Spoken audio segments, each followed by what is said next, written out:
diskusikan dan teman-teman paling tidak bisa lebih jelas hari ini, setelah ini saya harus bagaimana. Oke, terkait materi hari ini adalah persiapan atau bahkan mungkin lebih kepada motivasi untuk melanjutkan studi doktoral. Kenapa gitu? Pasti banyak sekali pertanyaan di kepala teman-teman atau bahkan mungkin di benak teman-teman, kenapa sih gitu saya harus perlu lanjut sekolah? Kenapa nggak harus cukup hanya S2 gitu? Nah, ini mungkin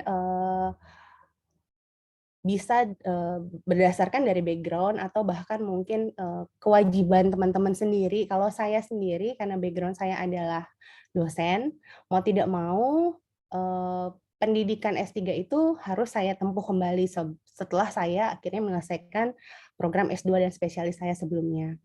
Nah, ini menjadi kewajiban, artinya saya punya motivasi di dalam diri saya bahwa saya punya kewajiban loh sebagai pengajar bahwa saya harus melanjutkan pendidikan. Namun mungkin sedikit berbeda ketika misalnya kondisinya adalah teman-teman bukan pendidik gitu, tetapi lebih kepada pegawai atau bahkan mungkin lebih ke apa ya, eh, belum memiliki status yang maksudnya yang terikat seperti saya misalnya seperti itu. Jadi masih bebas untuk menentukan saya ingin bekerja di tempat yang seperti apa. Nah, ini tentu alasan kita melanjutkan sekolah pasti akan sedikit berbeda gitu.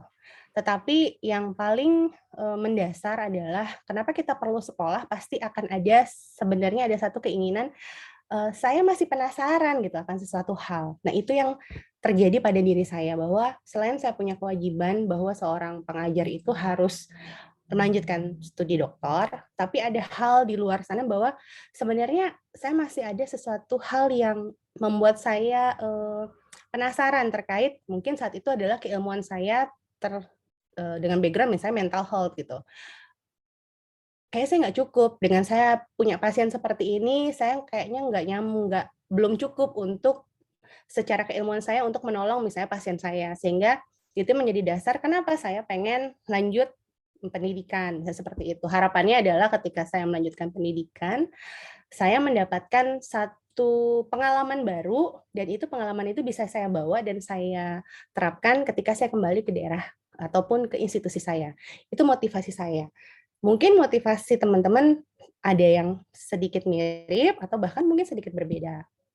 Nah, saya pengen mungkin teman-teman biar kita lebih interaktif gitu ya, saya akan share link Mentimeter ini di kolom chat. Mungkin Dwika bisa minta tolong saya dibantu ya.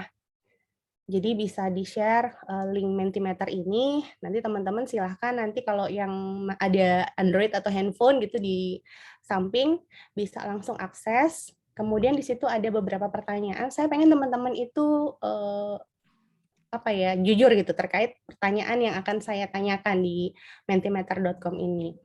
Kita akan lihat sebenarnya gambaran besar teman-teman memiliki alasan kenapa saya harus sekolah, gimana caranya yang selama ini teman-teman sudah lakukan itu akan kita lihat secara global gitu. Dwika udah bisa di-share? Baik. Oke, terima kasih. Boleh minta tolong saya yang ini ya, share screen ya. Ya, oke. Saya stop share ya. Kelihatan ya layar saya.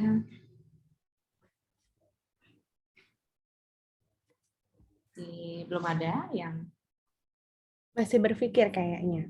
sudah ada. Dosen itu harus S3 katanya, ingin membanggakan ortu, agar menjamin masa depan, ingin menimba ilmu.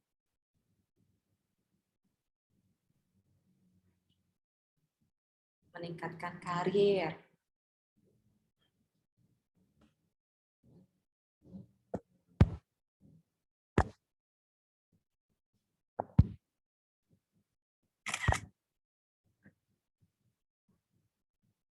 Oke.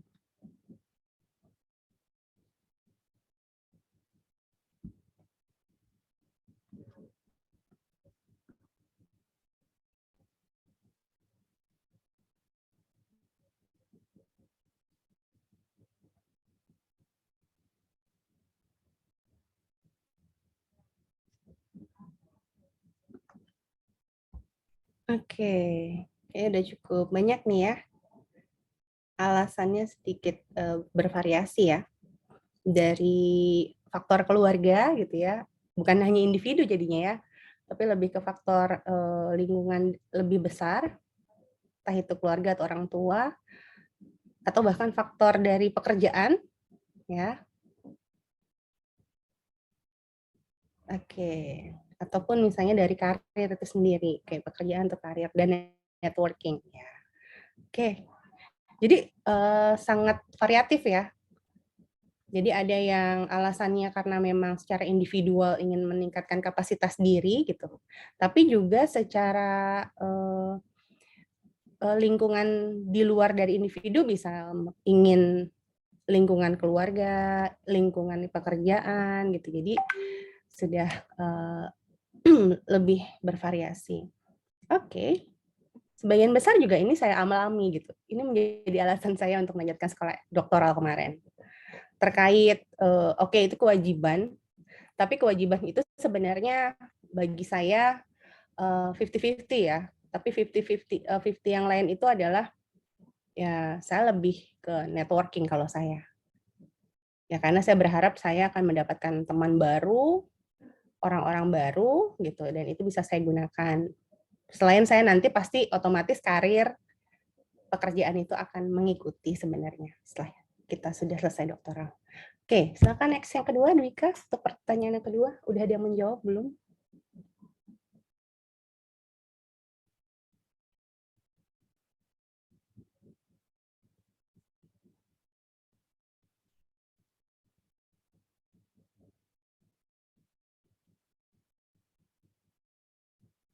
Belum ada yang menjawab, kemudian?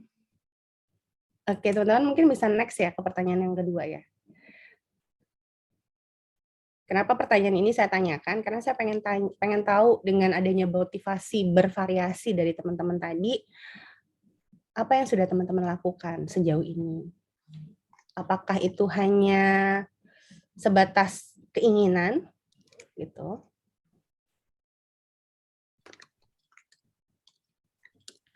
Atau sudah melakukan action?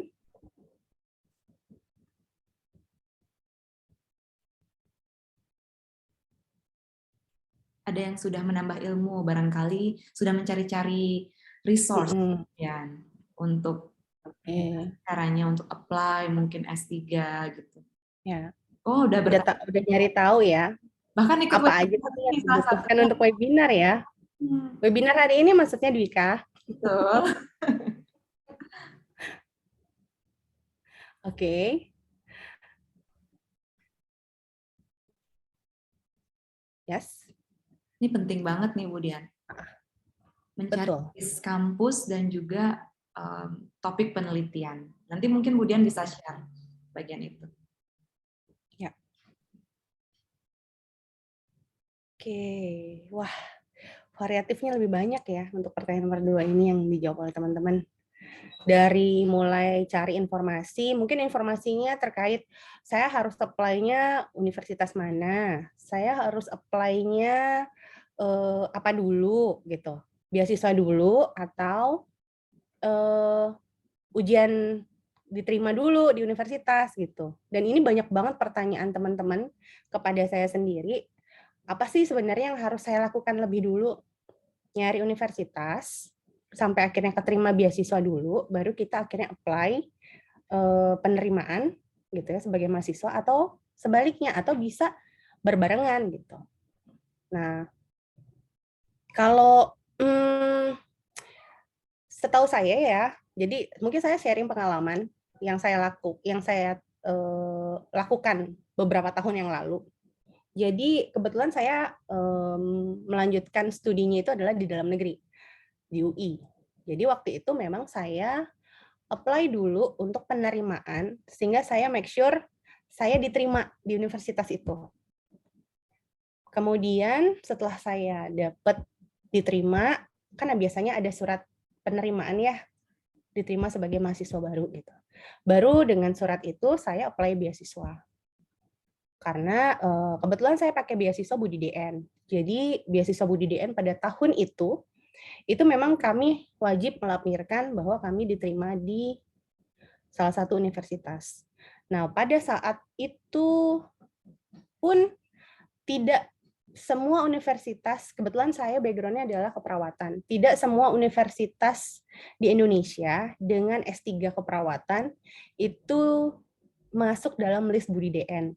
Jadi teman-teman memang harus benar-benar jeli ketika teman-teman ingin meng-apply suatu beasiswa, teman-teman make sure bahwa universitas yang teman-teman masukin gitu ya sebagai mahasiswa itu memang masuk dalam list yang akan didanai oleh beasiswa yang akan teman-teman apply.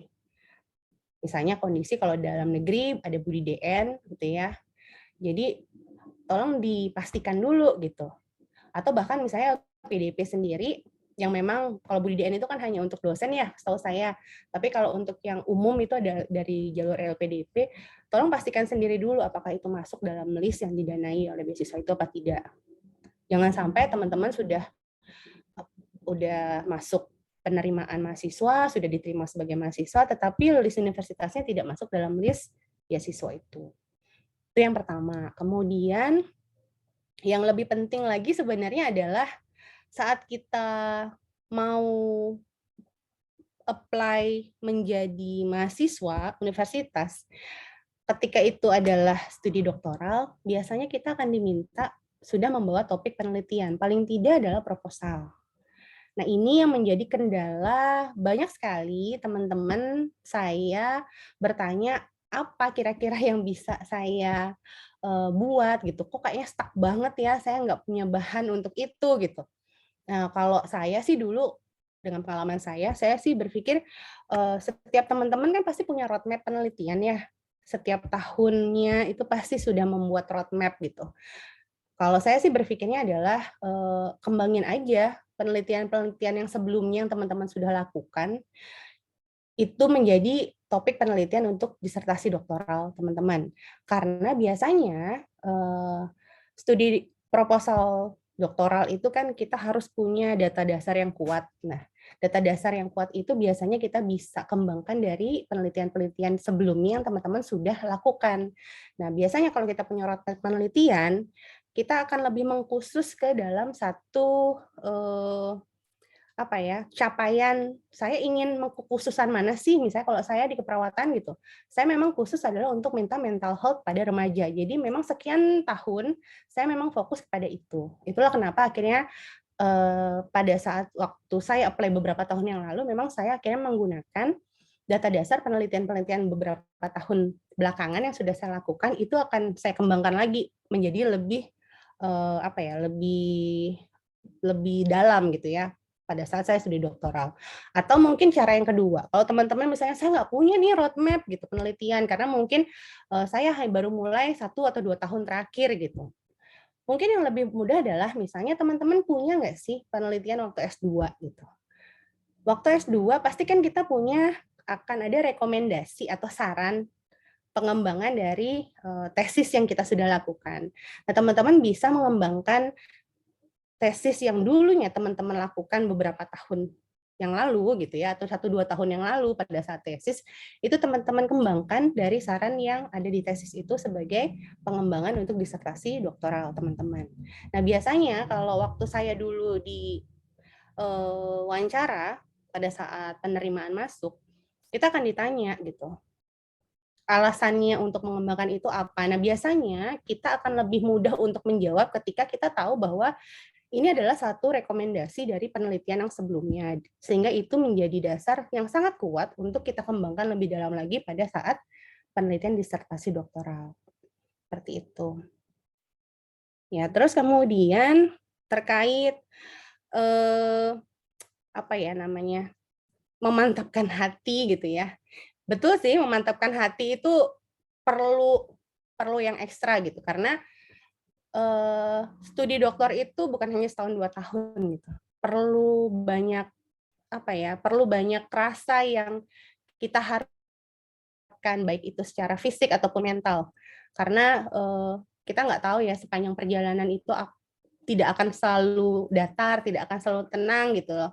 Saya menganggapnya itu pengalaman hidup yang ada di tengah laut, kadang bergelombang, kadang tenang gitu, kadang bahkan benar-benar nyaman gitu ya. Nah itu kita perlu memantapkan hati supaya teman-teman ketika di tengah tahun saat disertasi doktor, itu ketika mengalami suatu stuck, teman-teman punya strategi coping untuk bisa kembali ke tahapan yang lebih nyaman gitu. Karena banyak sekali teman-teman yang menjalani studi doktor, ketika dia tidak bisa memantapkan hati, kadang akhirnya di tengah tahun dia akan hilang tiba-tiba. Hilang tiba-tiba dalam arti benar-benar pada saat itu dia sangat nggak nyaman untuk ngapain gitu, pokoknya benar-benar menghilang, dan itu bukan hanya 1-2 orang, hampir sepertinya beberapa orang yang memang studi dokter itu pasti mengalami itu, sehingga memang harus memantapkan hati, memperbesar rasa sabar gitu ya, atau bahkan setidaknya teman-teman punya support system yang bukan hanya satu tapi banyak, sehingga orang-orang yang menjadi support system teman-teman itu bisa saling mengingatkan ketika kita memang berada pada posisi yang memang benar-benar di posisi yang sangat rendah pada saat itu. Kemudian mencari informasi ya, bahkan bertanya kepada orang yang sudah pernah mengalami gitu ya. Tapi terkadang mungkin ketika kita bertanya sama orang yang mengalami, kita harus bisa pintar-pintar untuk memilah. Terkadang kalau kita tidak pintar untuk memilah, ada hal-hal pengalaman negatif yang kadang kita akan sharing gitu ya. Tapi jangan sampai pengalaman negatif itu akhirnya sangat mendominasi dan menjadi trigger kita untuk akhirnya kita mundur. Jadi memang teman-teman ketika mencari informasi ya bahkan bertanya kepada orang yang mungkin sudah mengalami pendidikan doktoral sebelumnya, tolong teman-teman bisa memilah dan memilih, ambil yang positifnya gitu ya. Walaupun terkadang ada pengalaman yang tidak menyenangkan, itu jadikan sebagai persiapan teman-teman, bukan suatu hal yang akhirnya menjadi trigger dan menghambat teman-teman untuk maju gitu. Itu yang perlu kita pahamin di awal. Oke, karena terkadang pengalaman kita sama pengalaman orang lain berbeda. Bisa saja kalau saya mengalami hambatan, mungkin teman-teman bisa sedikit lancar gitu, atau bahkan mungkin lancar-lancar aja. Jadi jangan sampai menggunakan 100% apa yang menjadi pengalaman orang lain itu akan sama kita alami. Itu yang perlu kita pahami. Oke, pertanyaan yang ketiga sudah? Next, sebentar ya, kita cek dulu.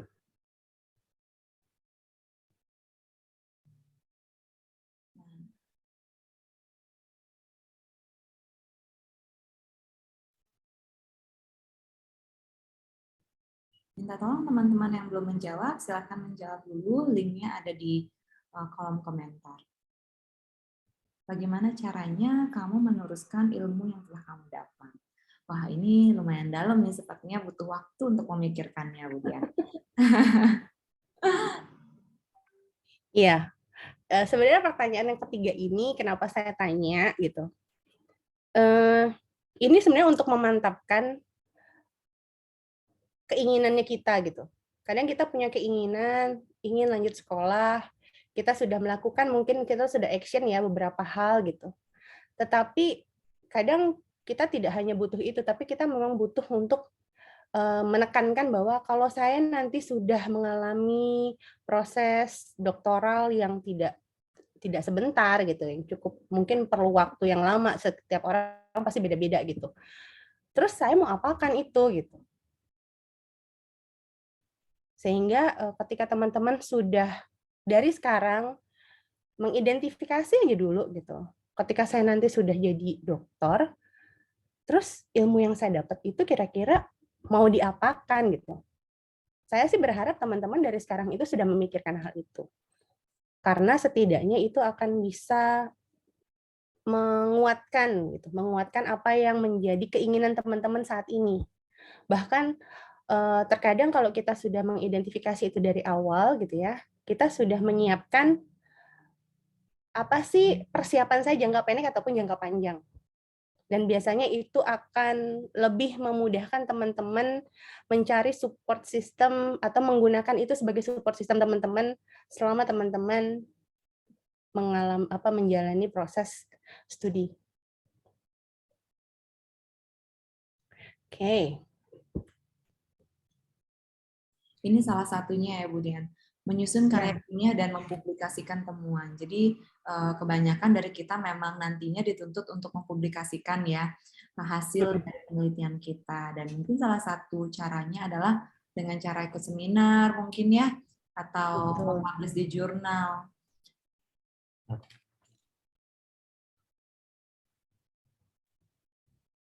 Oke. Ya, jadi dengan pertanyaannya jawaban teman-teman memang sama seperti yang Dwika bilang ya, bahwa ketika misalnya teman-teman, oke, saya sudah kuliah sekian lama, saya sudah dapat ilmu baru, oke, terus habis itu mau diapain gitu ya. Saya sih berharap teman-teman bisa identifikasi jangka pendek. Jangka pendeknya adalah misalnya ya yang teman-teman tulis lah di sini. Paling enggak saya bisa ngaplikasiin ini untuk siapa gitu. Nggak usah jauh-jauh sebenarnya, untuk diri kita dulu gitu. Kayak misalnya saya nih ilmu, oke, saya mental health gitu. Ilmu yang saya dapat, saya bisa gunakan untuk diri saya, untuk keluarga saya gitu. Di samping itu mungkin kelebihannya adalah saya bisa meneruskan itu untuk ke orang lain yang ada di luar keluarga saya gitu. Jadi itu kita bisa melis itu sedikit demi sedikit dan lebih real gitu jadinya.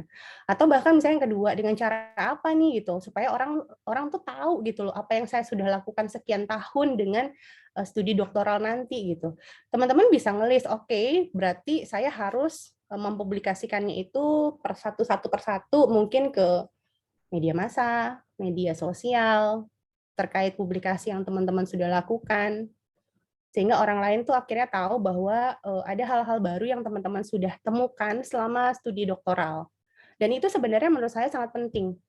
Yang satu adalah kita membuat tampilan apa ya, background-nya kita gitu, bahwa oke, ternyata dia itu sering publikasi arahnya ke misalnya mental health remaja ya. Oh, berarti sebenarnya dia kekusanan terkait remaja. Kita nggak tahu ya suatu saat nanti gitu, ketika misalnya sekian tahun setelah itu teman-teman mungkin rutin men-share apapun kegiatan teman-teman terkait studi teman-teman gitu, terkait keilmuan teman-teman saat studi gitu.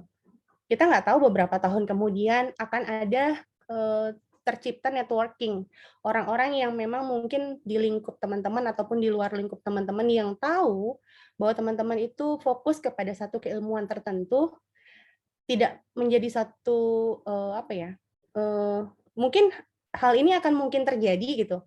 Termasuk misalnya contohnya adalah pengalaman saya, akhirnya saya diminta misalnya menjadi narasumber yang memang khusus untuk meneruskan informasi-informasi tentang mental health remaja gitu. Dan saya tidak pernah memikirkan hal itu. Bahkan itu akan menjadi salah satu networking yang tidak pernah saya duga gitu.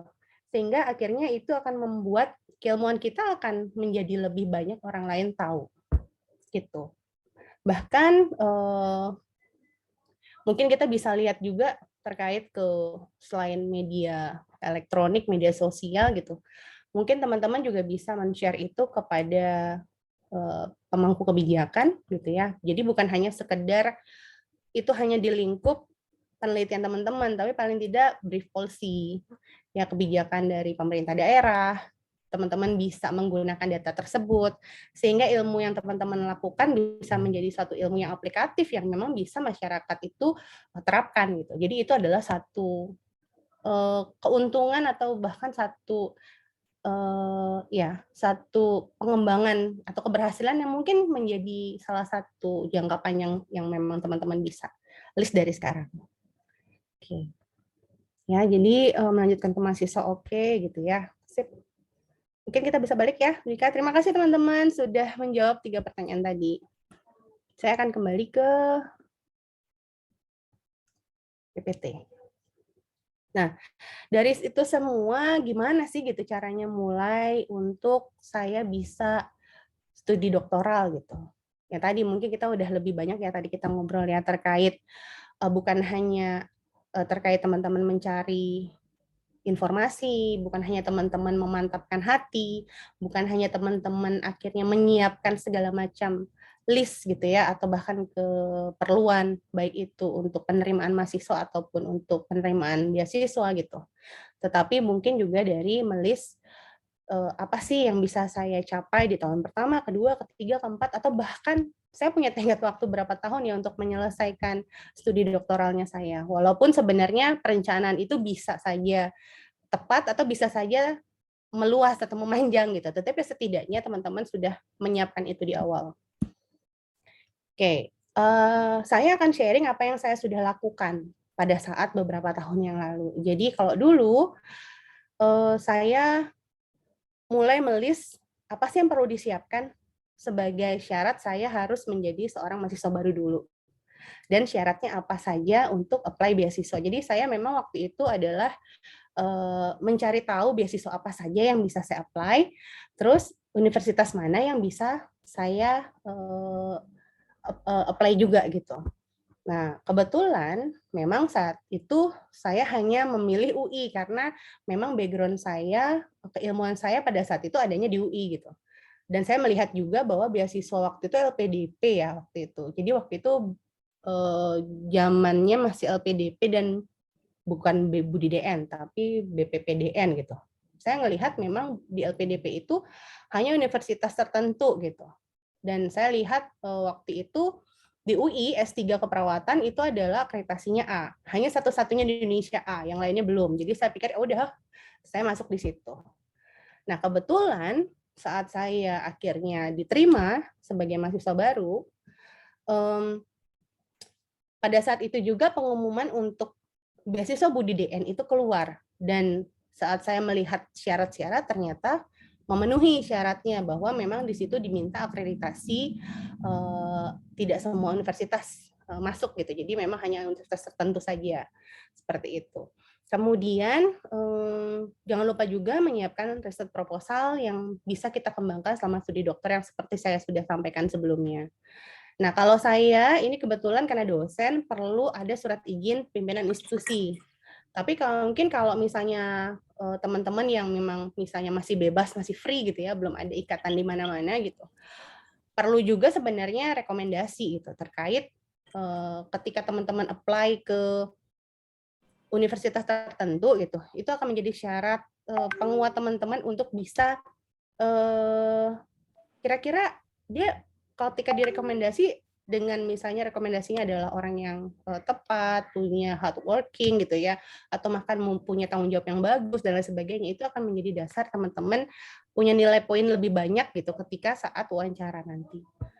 Lalu tidak lupa juga gitu kurikulum vitae. Jadi teman-teman mungkin yang sekarang ingin apply, mungkin dari kurikulum vitae itu harus dirapihkan gitu karena biasanya saat wawancara itu akan dilihat banget, entah itu wawancara saat beasiswa ya, ataupun saat biasanya saat beasiswa akan kelihatan sebenarnya background dia apa yang sudah dilakukan selama sekian tahun ke belakang. Kemudian publikasinya apa, kira-kira yang menjadi capaian untuk nanti saat studi doktoral kan perlu publikasi, mumpuni nggak? Mampu nggak sih yang bersangkutan ini melaksanakan itu? Jadi itu di kurikulum vitae biasanya kita akan dilihat di situ. Kemudian kebetulan kalau untuk studi doktoral ke universitas kita perlu lulus TPA. Waktu itu di UI saya mau nggak mau itu harus lulus TPA. Jadi ada passing grade-nya berapa gitu untuk studi doktor.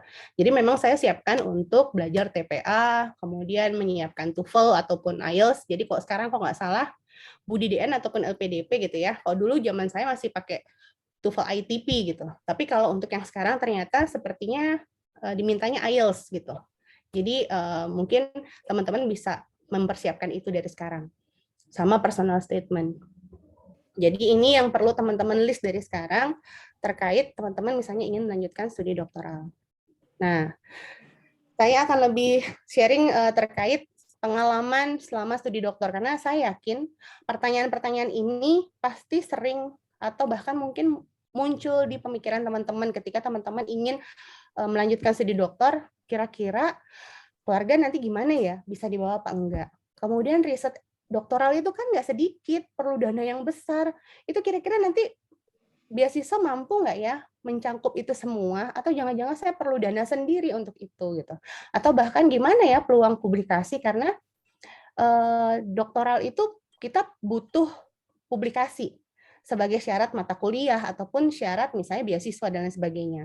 Itu gimana caranya gitu? Atau bahkan misalnya saya kira-kira mampu nggak ya misalnya ketemu orang, bisa nggak ya saya bisa memperluas networking saya dan lain sebagainya. Atau bahkan mungkin keuntungan yang lain adalah bisa nggak ya saya keluar negeri dengan misalnya saya studi doktoral di dalam negeri. Dan ini adalah pertanyaan yang ada di kepala saya waktu saya mulai doktoral.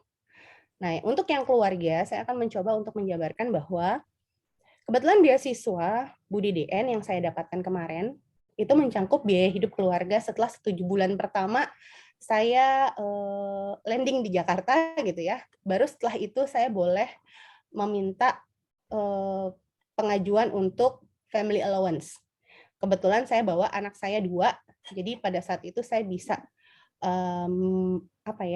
mengajukan untuk dana family allowance dari setelah bulan ke-7 sampai saya selesai studi. Kebetulan seperti itu. Karena memang anak saya bawa waktu itu ke Jakarta. Dan ini pada Budi DN ataupun LPDP gitu ya, mereka punya dana tunjangan keluarga setiap bulannya. Berapa besarannya saya nggak tahu, kalau tahun yang saat saya mengalami dengan tahun yang sekarang mungkin sedikit berbeda, jadi teman-teman bisa lihat di buku panduannya. Kemudian riset gimana gitu, kalau misalnya riset doktoral itu kan tidak kecil ya, bahkan kita cakupannya sangat luas gitu loh. Nah kebetulan waktu kalau nggak salah sampai tahun ini pun masih ada hibah doktoral dari Kemendikbud atau bahkan Rispro dari LPDP gitu ya. Jadi itu bisa teman-teman gunakan untuk dana riset teman-teman sekalian. Atau bahkan misalnya kalau di UI gitu ya, dia ada hibah penelitian tugas akhir doktor, atau biasa kita ngomong sebutnya hibah tadok gitu. Dan itu biasanya kita bisa mengajukan itu sebagai salah satu bantuan dana untuk risetnya kita. Nah, kebetulan juga di beberapa, kalau nggak salah, saat kita bisa mengajukan kalau di LPDP ya. Jadi di LPDP itu ada ketika misalnya kita publish di jurnal internasional terindeks Q1 ataupun 2 gitu, itu biasanya kita akan dapat dana untuk publikasi sebagai insentif. Nah, itu teman-teman bisa gunakan sebenarnya sebagai dana riset tambahan. Jadi, saya sih selama studi S3 kemarin, walaupun itu menjadi pertanyaan besar saya, tapi ternyata riset saya yang tidak sedikit juga saya gunakan dananya, itu memang bisa terbantukan dari hibah-hibah yang ini, yang saya temukan. Saya dapat hibah di UI sebagai tadok, kemudian di UI juga sebenarnya banyak sekali hibahnya untuk publikasi terindeks juga ada, selain yang di LPDP juga ada, kemudian hibah doktoral juga ada selain yang di Kemdikbud atau LPDP. Tapi teman-teman harus make sure ya bahwa ini tidak menjadi double funding. Jadi tolong teman-teman pastikan yang seperti apa sih yang tidak double funding, itu biasanya nanti akan ada proses tanya jawab biasanya di Simonef LPDP. Nah, ini untuk publikasi. Jadi kalau di Budi DN kemarin ataupun di LPDP saat ini, kalau nggak salah, kita dapat bantuan publikasi untuk seminar internasional. Jadi ketika teman-teman ingin mengikuti seminar internasional, biasanya kita akan dapat bantuan. Kalau keluar negeri gitu ya, waktu itu saya Jepang ya, kalau nggak salah waktu itu dapat, tapi harus make sure juga seminarnya itu, jadi ada syarat-syaratnya berapa negara dan lain sebagainya. Biasanya kita bisa minta persyaratan itu ke panitia seminar, sehingga ketika kita sudah mendapatkan itu, kita tinggal apply ke Simonef LPDP, biasanya itu akan dirembes. Jadi memang di awal itu pakai dana kita sendiri dulu, setelah itu baru dirembes oleh LPDP. Kemudian untuk insentif Q1, Q2 ini, di LPDP yang tadi saya bilang. Jadi kalau Q1 itu nanti teman-teman akan dapat insentif 25 juta, Q2 menjadi 15. Dan ini kayaknya tahun 2021 kemarin masih seperti ini juga. Sama seperti tahun saya waktu itu. Nah, ini sebenarnya tambahan gitu. Tambahan dalam arti yang tadi saya bilang. Pengalaman saya ingin studi doktor, salah satunya adalah networking gitu. Saya tidak pernah berpikir bahwa saya bisa mendapatkan kesempatan untuk keluar negeri pada saat saya studi doktor kemarin. Dan ternyata saya mendapatkan kesempatan itu. Dan saya harap ini akan menjadi kesempatan teman-teman juga nantinya ketika teman-teman melanjutkan studi doktor di dalam negeri, teman-teman juga memiliki peluang untuk pergi ke luar negeri. Jadi waktu tahun saya 2019 kemarin ada namanya program PKPI, jadi peningkatan kapasitas publikasi internasional. Jadi kita mencari supervisor gitu ya di salah satu universitas di luar negeri yang memang mereka punya syarat high index. Karena harapannya dengan pengalaman mereka publikasi, mereka bisa men-treat kita gitu untuk melakukan suatu penulisan publikasi ilmiah yang baik. Dan pada saat itu saya memilih waktu itu Melbourne ya. Nah, pada saat itu ada proses seleksi juga di situ terkait administrasi, terkait wawancara, dan akhirnya karena seleksi itu lulus, saya bisa pergi ke Melbourne pada saat itu selama 3 bulan.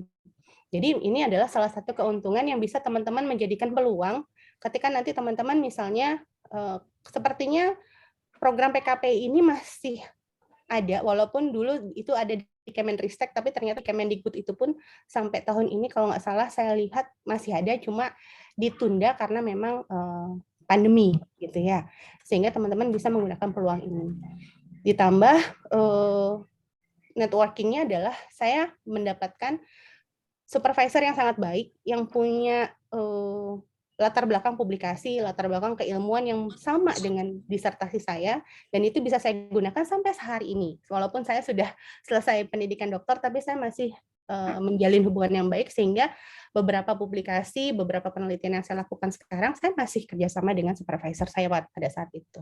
Jadi itu adalah keuntungan lain yang saya dapatkan selama studi dokter kemarin. Jadi saya berharap sih teman-teman bisa mendaftar dari sekarang itu mencari, mungkin salah satunya adalah pengalaman saya mendaftar Budi DN. Jadi pada saat waktu itu di tahun 2016 ya. Jadi saya mendaftar perguruan tinggi dulu, lulus seleksi, lalu gunakan keterangan lulus sebagai mahasiswa itu untuk mendaftar beasiswa ya.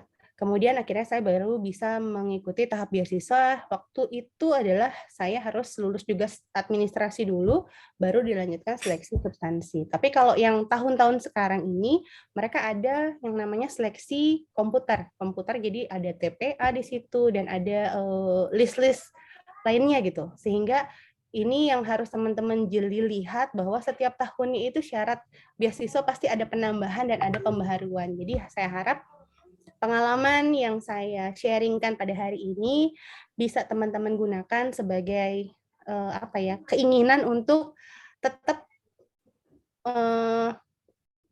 menguatkan lah keinginan teman-teman untuk saya berarti ini nih, make sure bahwa saya pasti akan melanjutkan pada tahun ini ataupun tahun besok, seperti itu.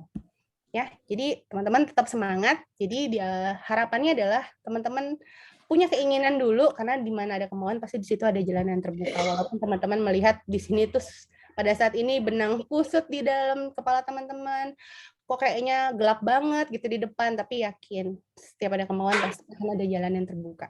Semangat ya teman-teman. Wah, terima kasih banyak nih Budi, luar biasa banget sharingnya. Ternyata memang ketika kita masuk, terus mungkin banyak banget ya kendala yang ada di pikiran kita. Tapi tentu saja ketika kita sudah berusaha untuk menjalani itu semua, pasti ada kayak solusi-solusi yang bisa kita temui gitu ya. Tentunya seperti misalnya tadi, misalnya kita berpikir ada hibah penelitian nggak ya, terus penelitiannya banyak nih. Gimana cara kita untuk mendanai penelitian kita? Wah, ternyata luar biasa sekali, informasinya banyak. Ternyata saya baru tahu juga nih Budian tentang itu. Terima kasih banyak untuk sharingnya. Sekarang kita akan lanjut ya teman-teman kepada pembicara yang kedua. Beliau adalah Daru, saat ini sedang studi di London, di UK. Sekarang saya akan share dulu sedikit dan memperkenalkan beliau. Oke. Makin lama makin susah katanya. Syaratnya. Iya, makin lama makin susah. Iya. Oke. Apa-apa usaha terus. Baik. Oke, teman-teman, saya kalinya langsung lulus lah ya. Iya. Saya perkenalkan dulu ya pembicara kedua. Beliau adalah Daru Febi Samarandana. Pada bulan Agustus 2010 sampai dengan November 2014, beliau menamatkan BSc di Mechanical Engineering Universitas Brawijaya di Malang.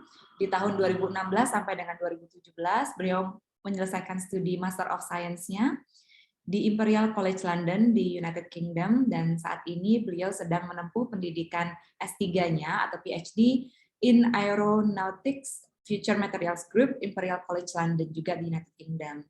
Teman-teman, mudah-mudahan saja pada pertemuan kali ini Bang Daru yang sudah jauh-jauh di sana dengan perbedaan waktu yang cukup panjang bisa memberikan materi yang sangat bermanfaat bagi kita semua. Saya persilahkan Bang Daru untuk menyampaikan materinya. Ya, terima kasih atas kesempatannya, Dwika. Oke, selamat sore ya di sana ya. Sini pagi soalnya. Selamat sore. Bisa lihat screen saya? Sudah jelas. Jadi ini saya agak sedikit ganti tadi yang saya share karena ada beberapa dari Mbak Dian yang udah di-share kan daripada kita double. Jadi mendingan saya agak sedikit ganti. Jadi topiknya lebih ke applying PhD with funding overseas. Jadi ini lebih kayak gimana sih dapat PhD di sini atau pembiayaan PhD di sini itu bisa pakai fundingnya itu di luar universitas atau fundingnya yang di dalam universitas langsung. Kalau di luar universitas contohnya adalah LPDP, DAAD, itu kan di luar universitas sebenarnya.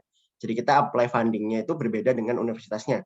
Tapi ternyata di sini juga ada yang mana fundingnya itu udah jadi satu sama universitasnya. Jadi kalau kita keterima di posisi itu atau di salah satu PhD itu, kita dapat funding sekaligus. Nah, itu gimana sih cara apply-nya?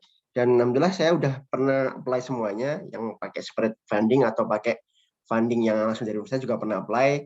Ada yang nggak terima juga berkali-kali, nanti saya akan cerita aja kenapa nggak keterimanya, terus gimana cara perbaikannya. Tuh mungkin tahu bisa jadi pengalaman teman-teman. Jadi untuk pendidikannya udah diceritakan sama Dwika tadi, terus pekerjaan saya sekarang jadi dosen, terus untuk motivasinya kenapa S3? Sebenarnya ya kurang lebih sama seperti Mbak Dian tadi sih. Sebenarnya lebih ke tuntutan pekerjaan pertama. Yang kedua emang karena dari dulu udah punya mimpi untuk S3 sepertinya. Dari waktu SMA pinginnya ya kalau bisa sekolah tinggi-tingginya lah. Seperti itu. Terus kebetulan punya kesempatan dari LPDP. Saya dapat 2 kali funding dari LPDP, yaitu waktu S2 sama waktu S3. Gitu. Terus ya kita langsung aja ke finding. Gimana sih cara mencari programnya itu? Jadi gimana sih finding programnya? Bagaimana cara mencari pembiayaannya? Kok bisa finding a job? Kenapa kok harus mencari pekerjaan? Nah, ini akan saya jelaskan. Karena sebenarnya PhD itu di Eropa atau mungkin di negara di Amerika itu lebih ke pekerjaan. Jadi kalau kita apply PhD biasanya itu mereka itu bukan apply scholarship jadinya, tapi apply for a position atau jabatan. Jadi di sini ada beberapa mekanisme universitas yang menaruh PhD itu sebagai jabatan atau sebagai posisi pekerjaan, bukan sebagai kuliah atau sekolah. Nah, kalau misalnya kita apply PhD sebagai pekerja, itu pasti akan dapat pembiayaan langsung dari universitas itu atau dari supervisornya. Karena supervisor yang mempekerjakan kita untuk mengerjakan proyek dia. Dan setelah proyeknya lulus, kita juga akan dapat gelar, kita dapat uang. Jadi cukup benefit banget sebenarnya. Maka dari itu gimana sih cara apply-nya? Jadi ada 2 mekanisme untuk applying PhD di luar negeri itu sebenarnya. Atau mungkin di Indonesia juga sama sebenarnya. Mungkin Indonesia udah mulai merubah ke sini. Kalau BRIN sekarang udah mulai PRIN yang barusan dibuat, itu udah mulai mengarah ke sini. Saya ngelihatnya kemarin waktu diskusi dengan Pak LTH. Dan contohnya ini, applying PhD. Itu ada 2 cara. Yang pertama ada yang with funding, jadi udah jadi satu. Jadi kalau misalnya kita lihat beberapa situs seperti scholarship.db, applyingphd.com, coba dilihat di internet ada banyak. Nanti biasanya dia menawarkan posisi PhD langsung dengan fundingnya. Nah, kalau dengan funding itu kita masuk klasifikasi applying PhD with funding. Kalau kita apply PhD with funding, pilihannya ada 2. Dengan menggunakan scholarship, dengan menggunakan program scholarship, atau mungkin kita bekerja sebagai researcher di situ. Jadi ada 3 kemungkinan. Apa bedanya? Kalau menggunakan university scholarship, itu berarti memang universitasnya menawarkan beasiswa untuk orang-orang yang mau apply PhD di situ. Jadi contohnya di Imperial College London ada namanya presidential scholarship, jadi khusus buat alumni Imperial yang punya IPK ya kita bisa bilang GPA-nya distinction, bisa apply for that scholarship kayak gitu. Program scholarship ini biasanya ditawarkan oleh konsortium. Jadi ada beberapa gabungan universitas di Eropa misalnya, itu ada yang terkenal pasti teman-teman tahu di sini, Erasmus Plus. Namanya sekarang yang baru Horizon 2020 untuk yang PhD-nya, atau Edge 2020, coba di link nanti. Nah, di Horizon 2020 itu dia jadi 3 universitas membuat program, ayo kita mendanai PhD yuk, kita butuh orang untuk bekerja di bidang ini nih, meneliti bidang ini. 3 universitas itu membuat funding bersama-sama, membuka satu posisi PhD di bidang misalnya biologi, di bidang fisika, atau di bidang teknik mesin, kayak gitu. Dan di bidangnya spesifik banget, judulnya juga spesifik banget, udah dipilihkan. Jadi kita apply posisi dengan judul itu, kita nggak boleh pakai judul kita. Ya seperti program scholarship itu. Jadi lebih ke hampir sama seperti kerja. Jadi sebenarnya program scholarship dengan PhD researcher ini hampir sama. Yang kemudian ketiga itu work as PhD researcher. Kemungkinan ini posisi ini bisa di Amerika, di Kanada, di US itu kita kalau apply PhD di sana kita punya kewajiban untuk mengajar. Di UK saya sekarang juga berkewajiban mengajar. Maksudnya bukan kewajiban sih, punya opsi untuk mengajar dan dapat uang. Tapi kalau di US itu wajib untuk mengajar. Dan di Kanada juga. Nah, untuk program scholarship ini tadi saya bilang jadi konsortium modelnya kayak Erasmus Plus kalau tahu. Jadi mereka nanti kita kuliahnya pindah-pindah. Jadi kayak setahun di mana, setahun di mana, setahun mana selama 4 tahun. Risetnya kayak gitu. Cukup menarik sih sebenarnya. Jadi ini sudah sama fundingnya. Terus gimana? Tapi di 2 program ini, program scholarship sama PhD researcher itu kita nggak bisa milih judul. Jadi topik dan judulnya sudah ditentukan oleh mereka. Misalnya kita mau aku mau meneliti tentang Indonesia, tentang kelapa sawit Indonesia deh, nggak bisa, karena mereka udah pasti udah menentukan judulnya. Misalnya kita di sini sebagai developer, ya sudah ditentukan topiknya, jadi kita nggak bisa otak-atik di sini. Terus gimana kalau misalnya saya passion saya yang ingin punya penelitian sendiri, gimana? Saran saya, kalau seperti itu, biasanya apply without funding. Without funding ini bukan berarti kita biaya sendiri tuition fee-nya ya, enggak. Jadi maksudnya adalah kita apply scholarship-nya, kita apply universitasnya terpisah dengan funding yang akan kita gunakan. Itu contohnya adalah menggunakan separated funding atau biasanya dipakai LPDP lah misalnya. LPDP itu kan berbeda kan, terpisah antara kuliahnya dan juga biayanya, pembiayaannya, ya kan? Kalau kita apply, misalnya saya apply di Imperial, tuition fee-nya yang biayai LPDP karena saya apply Imperial dan LPDP terpisah. Saya apply Imperial dulu keterima. Setelah saya dapat LOA, saya berikan LPDP, LOA-nya, saya apply LPDP, keterima apa enggak, pilihannya LPDP kan. Jadi seperti itu. Jadi fundingnya terpisah. Jadi pilihannya ada 2, kemudian apply di PhD itu. Yang pertama with funding sama without funding. Yang pertama kita bahas University Scholarship dulu. Nah, untuk University Scholarship ini biasanya ditawarkan oleh beberapa negara Asia yang paling banyak. Contohnya Taiwan, Singapura, Thailand, Jepang, Korea, Cina, itu banyak banget. Terutama kalau di Jepang ada Monbugakuso ya, itu sebenarnya antara separated dan juga University Scholarship hampir sama sih. Tapi ada banyak University Scholarship di Taiwan. Taiwan itu biasanya kayak NCU, NTU itu menawarkan beasiswanya sambil LOA-nya bareng, dan juga topiknya kita bisa milih Mas Yansi, itu masih kemungkinan. Tapi tergantung supervisornya. Kalau supervisor udah punya topik, kita harus ngikut supervisor, biasanya kayak gitu. Jadi kebanyakan negara Asia yang menawarkan University Scholarship ini atau beasiswa universitas. Terus apply the program along with scholarship, jadi bareng apply-nya, programnya sama scholarship-nya bareng. Jadi kalau misalnya saya pernah apply di NUS itu, ketika apply NUS itu ditanyain kayak apakah kamu apply bareng sama scholarship-nya, you want to apply this one with scholarship, kayak gitu kita mau oke apa enggak. Kalau oke, kita dapat scholarship, kalau keterima. Kalau nggak keterima ya kita mungkin dapat LOA aja tapi nggak dapat scholarship, itu masih bisa kemungkinan. Jadi ada 2 kemungkinan, keterima universitasnya plus scholarship atau keterima universitasnya aja. Jadi kemungkinan seperti itu. Some program need to get recommendation from proposed supervisor. Ya, ini salah satunya. Jadi paling nggak sebelum apply, biasanya kita disuruh untuk menghubungi supervisor yang ingin kita tuju dulu. Agree nggak sih orangnya sama kita? Biasanya kita ada interview dulu sama supervisornya. Almost hampir semua program PhD itu pasti kita interview dulu sama calon supervisor. Hampir nggak ada yang nggak.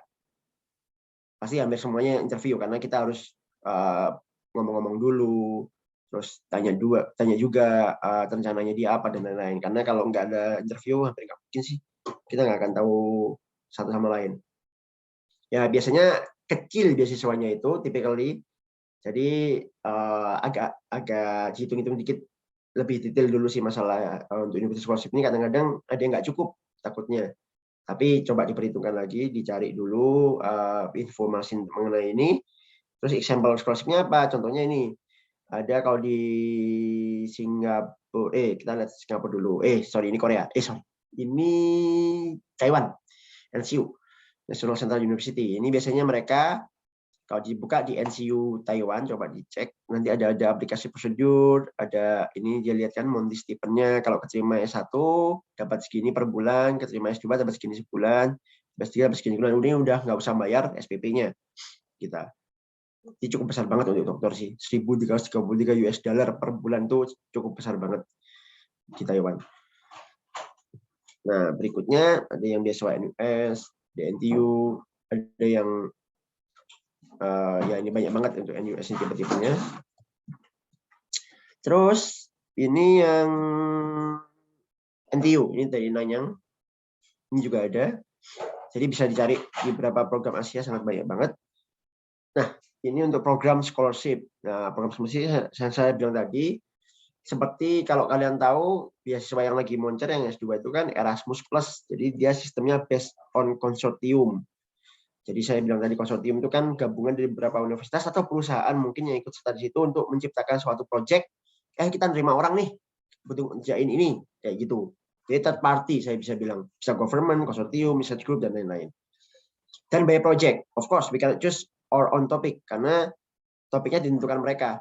Tapi untuk teknisnya metode yang kita lakukan terserah kita. Jadi bukan berarti kita dapat topik terus kita di swap semuanya dari awal kayak kamu harus gini A B C, enggak. Kamu pun kasih topik tapi untuk pengembangannya terserah kamu. Kalau kamu nggak bisa mengembangkan nanti bakal jadi masalah. Ya gitu. Nah, supervisor has been determined based on the project chosen. Jadi supervisor sudah ditentukan juga. Biasanya supervisor yang mengajukan topiknya. Nah, ini gajinya cukup tinggi biasanya, terutama untuk Horizon 2020, H2020 itu gajinya bisa sekitar di UK aja bisa sekitar 2.000 pounds per bulan. Itu udah cukup banyak banget sih. Karena LPDP-nya 1.600 kan. Kalau pakai Horizon 2020 itu bisa 2.000-an. Dan biasanya ada tunjangan keluarga kalau program scholarship itu. Nah, coba cek programnya, contohnya adalah MSCA, ITN, ECR, H2020, namanya cukup panjang emang sih.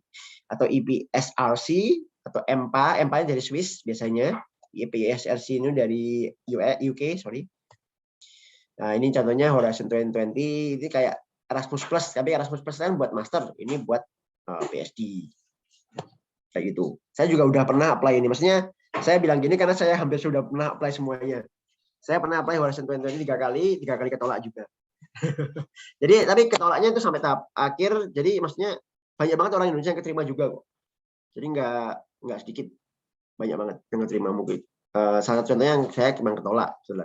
Ini contoh posisinya, misalnya mereka pengumumannya kayak gini. Topiknya apa? Udah tentukan microrobotic calibration of fiber and fibermatic interface. Nah, recruiting di sini juga ada benefitnya, contract duration-nya, terus juga salarinya berapa. Jadi mereka ngomongnya salary di sini karena kita kerja sebagai researcher dan juga PhD. Dapat juga family allowance kan, children dan lain-lain. Terus tapi juga ada magangnya, trial selama 4 bulan dulu. Kalau 4 bulan nggak baru mungkin dilanjut. Kalau nggak layak ditendang, kalau layak kita lanjut gitu aja. Nah, situ benefitnya juga terus juga otomatis sesuai dengan CV kita atau pengalaman kita. Biasanya kalau early stage researcher atau ESR itu syaratnya adalah maksimal 2 tahun setelah kita lulus S2. Jadi kalau lebih dari 2 tahun setelah kita lulus S2 itu nggak mungkin diterima. Jadi misalnya, aku udah lulus S2 4 tahun yang lalu, itu nggak layak buat daftar udah. Biasanya seperti itu. Kalau lowongannya ESR itu early stage researcher. Emang tujuannya dia mau nyari fresh graduate dari master. Misalnya gitu, benar-benar fresh graduate. Nah, contohnya lain ini ESR, GTUWIN, banyak banget sih. Ini buat kimia. Jadi kalau mau cari ini, nanti saya kasih rekomendasi linknya. Terus ada program scholarship. Ini biasanya yang tadi saya bilang, work as a PhD researcher. Ini misalnya offer a job. Jadi contohnya di US misalnya dia, saya butuh ini nih PhD yang bisa teaching dan lain-lain bla bla bla. Misalnya di Swedia juga kayak gitu. Di US, Swedia, Kanada bisa kayak gitu. Jadi juga sama, nggak bisa pakai our own research because the research has been determined. Jadi research-nya udah ditentukan. Juga ada ngajar pastinya. Terus sama seperti program tadi sih. Tapi mungkin ini lebih ke kita nggak pindah-pindah kayak konsorsium tadi itu, kayak H20 kita pindah-pindah universitas. Kalau ini nggak pindah-pindah universitas karena kita memang kerja di universitas itu. Jadi sebagai pegawai. Tapi juga dapat gelar setelah lulus. Contohnya ada GTU Dev. Biasanya GTU Dev banyak banget open position buat PhD. Jadi kayak gini contohnya PhD position in AI, PhD position atau postdoc biasanya juga sama PhD lanjut postdoc. Jadi posisinya itu benar-benar 5 tahun. Juga ada seperti itu biasanya. Ini contoh-contohnya kalau di Belgia. Terus ini juga gimana ini di Polytechnic Montreal di Kanada juga sama posisinya seperti ini. Lalu gimana sih cara apply PhD with funding tadi itu yang masalah tadi yang misalnya apply university scholarship, terus program scholarship atau tadi work as a researcher, PhD researcher itu gimana caranya? Itu biasanya caranya find the program dulu. Find the program di mana? Biasanya websitenya di scholarshipdb.net. Nanti saya kasih setelah ini linknya. Terus habis itu apply sesuai dengan requirement yang mereka butuhkan. Biasanya requirement-nya ya butuhnya sama lah kayak IELTS, terus rekomendasi dari supervisor, CV dan lain-lain. Terus habis itu kalau misalnya udah nunggu, misalnya akan ada written test, ada beberapa program yang butuh written test, ada beberapa program yang tesnya emang di interview. Jadi saya dulu pernah ditanyai basic science tapi interview. Jadi kayak komprehensif gitu, kayak sidang gitu. Terus setelah itu kita di interview nanti mungkin ada surat penerimaan, kalau keterima, kalau nggak keterima ya tolak, atau mungkin bisa waiting list. Jadi nunggu satu orang itu nggak jadi ngambil posisinya, nanti kita baru naik ke atas kayak gitu. Biasanya satu judul atau satu topik itu satu orang yang diterima. Jadi kompetisinya memang lebih ketat sih sebenarnya. Jadi cuma bahas satu orang, nggak ada satu topik 3 orang itu nggak ada, karena PhD kan berhubungan novelty. Kak, lucu banget kalau satu topik isi 3 orang kayak skripsi gitu kan hampir nggak mungkin sebenarnya. Karena novelty-nya kan pasti spesifik banget seperti itu. Terus gimana kalau misalnya apply PhD with spread funding dengan funding terpisah? Itu contohnya ya sama seperti apply LPDP. Jadi pertama kita jadi yang bedanya sekarang adalah kita harus mencari topik kita sendiri biasanya gitu. Atau kalau kita nggak punya topik, polos-polos saja misalnya saya bilang, tanya supervisornya yang kita tuju, bilang aja saya tertarik di bidang A, tapi saya nggak punya topik, itu juga nggak masalah. Mungkin supervisornya kalau baik ngasih kita topik, kalau supervisornya nggak baik juga mungkin nggak akan mau terima kita gitu aja, maksudnya nothing tulus. Nah, pertama pastinya kita kontak supervisor dulu. Kita tertarik sama topik dia atau kita punya topik. Setelah itu kalau dia oke sama riset proposal kita atau mungkin oke sama topik kita pasti disuruh apply ke universitasnya. Kalau kita udah apply universitasnya, kita dapat LOA, baru kita bisa pakai LOA-nya buat maju LPDP, maju Dikti, atau Max atau government scholarship lainnya kayak di AAD atau mungkin AAS nggak ada S3 ya, sorry. Fulbright misalnya. Mungkin kita punya company sponsor dari Indonesia, misalnya April, RGE itu banyak banget. Sorry. Jadi timeline-nya juga tergantung kita. Kalau tadi timeline-nya tergantung mereka. Ini timeline tergantung kita. Misalnya tahun pertama mau ngapain, tahun kedua mau ngapain, tahun ketiga mau ngapain, itu serah kita. Atau mungkin setelah kita diskusi sama supervisor. Tapi kalau di tadi, emang supervisor yang targetnya kuat banget. Karena dia yang biaya kita. Beda yang sini, dia nggak biaya kita. Dia cuma supervisor kita. Dan pembiayaan dari sponsor yang kita bawa dari Indonesia atau sponsor yang beda lah pokoknya dari universitas kayak gitu. Nah, step-stepnya bagaimana? Yang jelas tadi saya bilangkan kontak SPV dulu, kirim CV dan hasil proposal, kemudian pasti ada interview, terus kemudian dapat LOA atau agreement, tergantung sih. Lalu berikutnya kalau udah dapat LOA, baru kita apply scholarship. Contohnya scholarship-nya LPDP tadi itu. Maka dari itu, LPDP itu kan contohnya misalnya bukanya kan 1 tahun sekali. Sebenarnya LPDP itu mencari orang yang paling siap. Jadi bukan berarti buka setahun sekali kita nyiapinnya mepet-mepet. Enggak. Banyak orang keterima LPDP nyiapinnya itu setahun sebelumnya atau 2 tahun sebelumnya malahan. Jadi maksudnya kita siapkan secepat-cepatnya kita bisa nyiapkan. Jangan nunggu LPDP bukan baru menyiapkan, karena itu pasti akan terlambat dengan orang yang lebih siap. Misalnya seperti itu. Jadi kalau misalnya emang nggak siap tahun ini, misalnya buat daftar LPDP, cari universitasnya sekarang, dapatnya LOA sekarang kalau bisa. Sebenarnya kita bisa apply di LPDP tanpa LOA, tapi lebih besar chance-nya kalau kita apply LPDP pakai LOA. Seperti itu. Lalu general requirement-nya semua pasti sama. IELTS, references ini dari mantan supervisor kita atau mantan bos kita di perusahaan dan lain-lain, di transcript, riset proposal tapi nggak semua butuh riset proposal. Interview pastinya ada interview, CV, summary of previous project ini opsional, tapi saya sangat menyarankan kalian membuat one piece of paper or two pieces of paper tentang summary tesis kita. Jadi jangan tesis kita dikasih blek gitu. Kan orang pasti juga malas baca. Kalau saya juga jadi dosennya juga malas baca sih. Kayak apaan sih ini dikasih ini. Jadi saran saya adalah kayak membuat abstrak yang detail, lebih ke detail abstrak sih. Jadi nggak cuma abstrak, kalau abstrak kan cuma setengah halaman. Nggak bisa membuat satu full halaman menceritakan tentang riset kita. Beda sama statement of purpose ya. Jadi kayak summary of previous project sih. Jadi itu lebih memudahkan orang buat menyeleksi kita ini layak apa enggak. Jadi pokoknya saran saya tuh waktu apply, membuat CV, waktu membuat apapun, waktu statement of purpose itu yang bisa membuat orang mudah untuk menyeleksi. Salah saya itu. Karena kalau terlalu bertele-tele, misalnya statement of purpose 5 halaman itu terlalu panjang, CV 5 halaman terlalu panjang menurut saya. Kalau bisa yang cuma sedikit-sedikit tapi jelas. Karena dengan begitu orang akan mudah menyeleksi kita. Bayangkan kalau yang apply lebih dari 10 orang dan orangnya harus membaca itu semua, kan pasti malas kan orangnya untuk melakukan hal itu. Gitu. Nah, common question itu misalnya, bisakah daftar jika jurusan tidak linear untuk master? Bisa. Tapi tidak saya sarankan, karena kalau nggak ada keterkaitan sama sekali itu biasanya orang yang bertanya. Biasanya orang yang nggak linear itu biasanya pekerjaannya linear. Jadi dia emang misalnya ngambil perkapalan, terus S3-nya mau ngambil teknik mesin. Ternyata dia waktu lulus dari perkapalan, dia kerjanya di perusahaan mesin, misalnya di Daihatsu. Makanya dia punya pengalaman kerja di Daihatsu, makanya dia bisa apply akhirnya di PSD teknik mesin. Itu masih memungkinkan karena dia punya linearitas. Tapi kalau benar-benar nggak linear sama sekali dan tiba-tiba ujuk-ujuk kita mau daftar yang nggak nyambung, itu saya nggak nyarankan karena dia akan berat juga sih ketika kita akan memulai.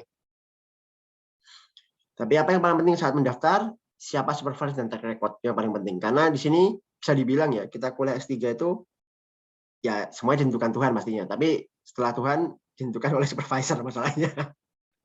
Jadi kita penting banget memilih siapa supervisor kita. Jadi kalau bisa cari tahu supervisor saya ini gimana sih, track record-nya dia gimana sih, dia memperlakukan PhD studinya gimana, itu kalau bisa tahu. Jadi dengan caranya gimana?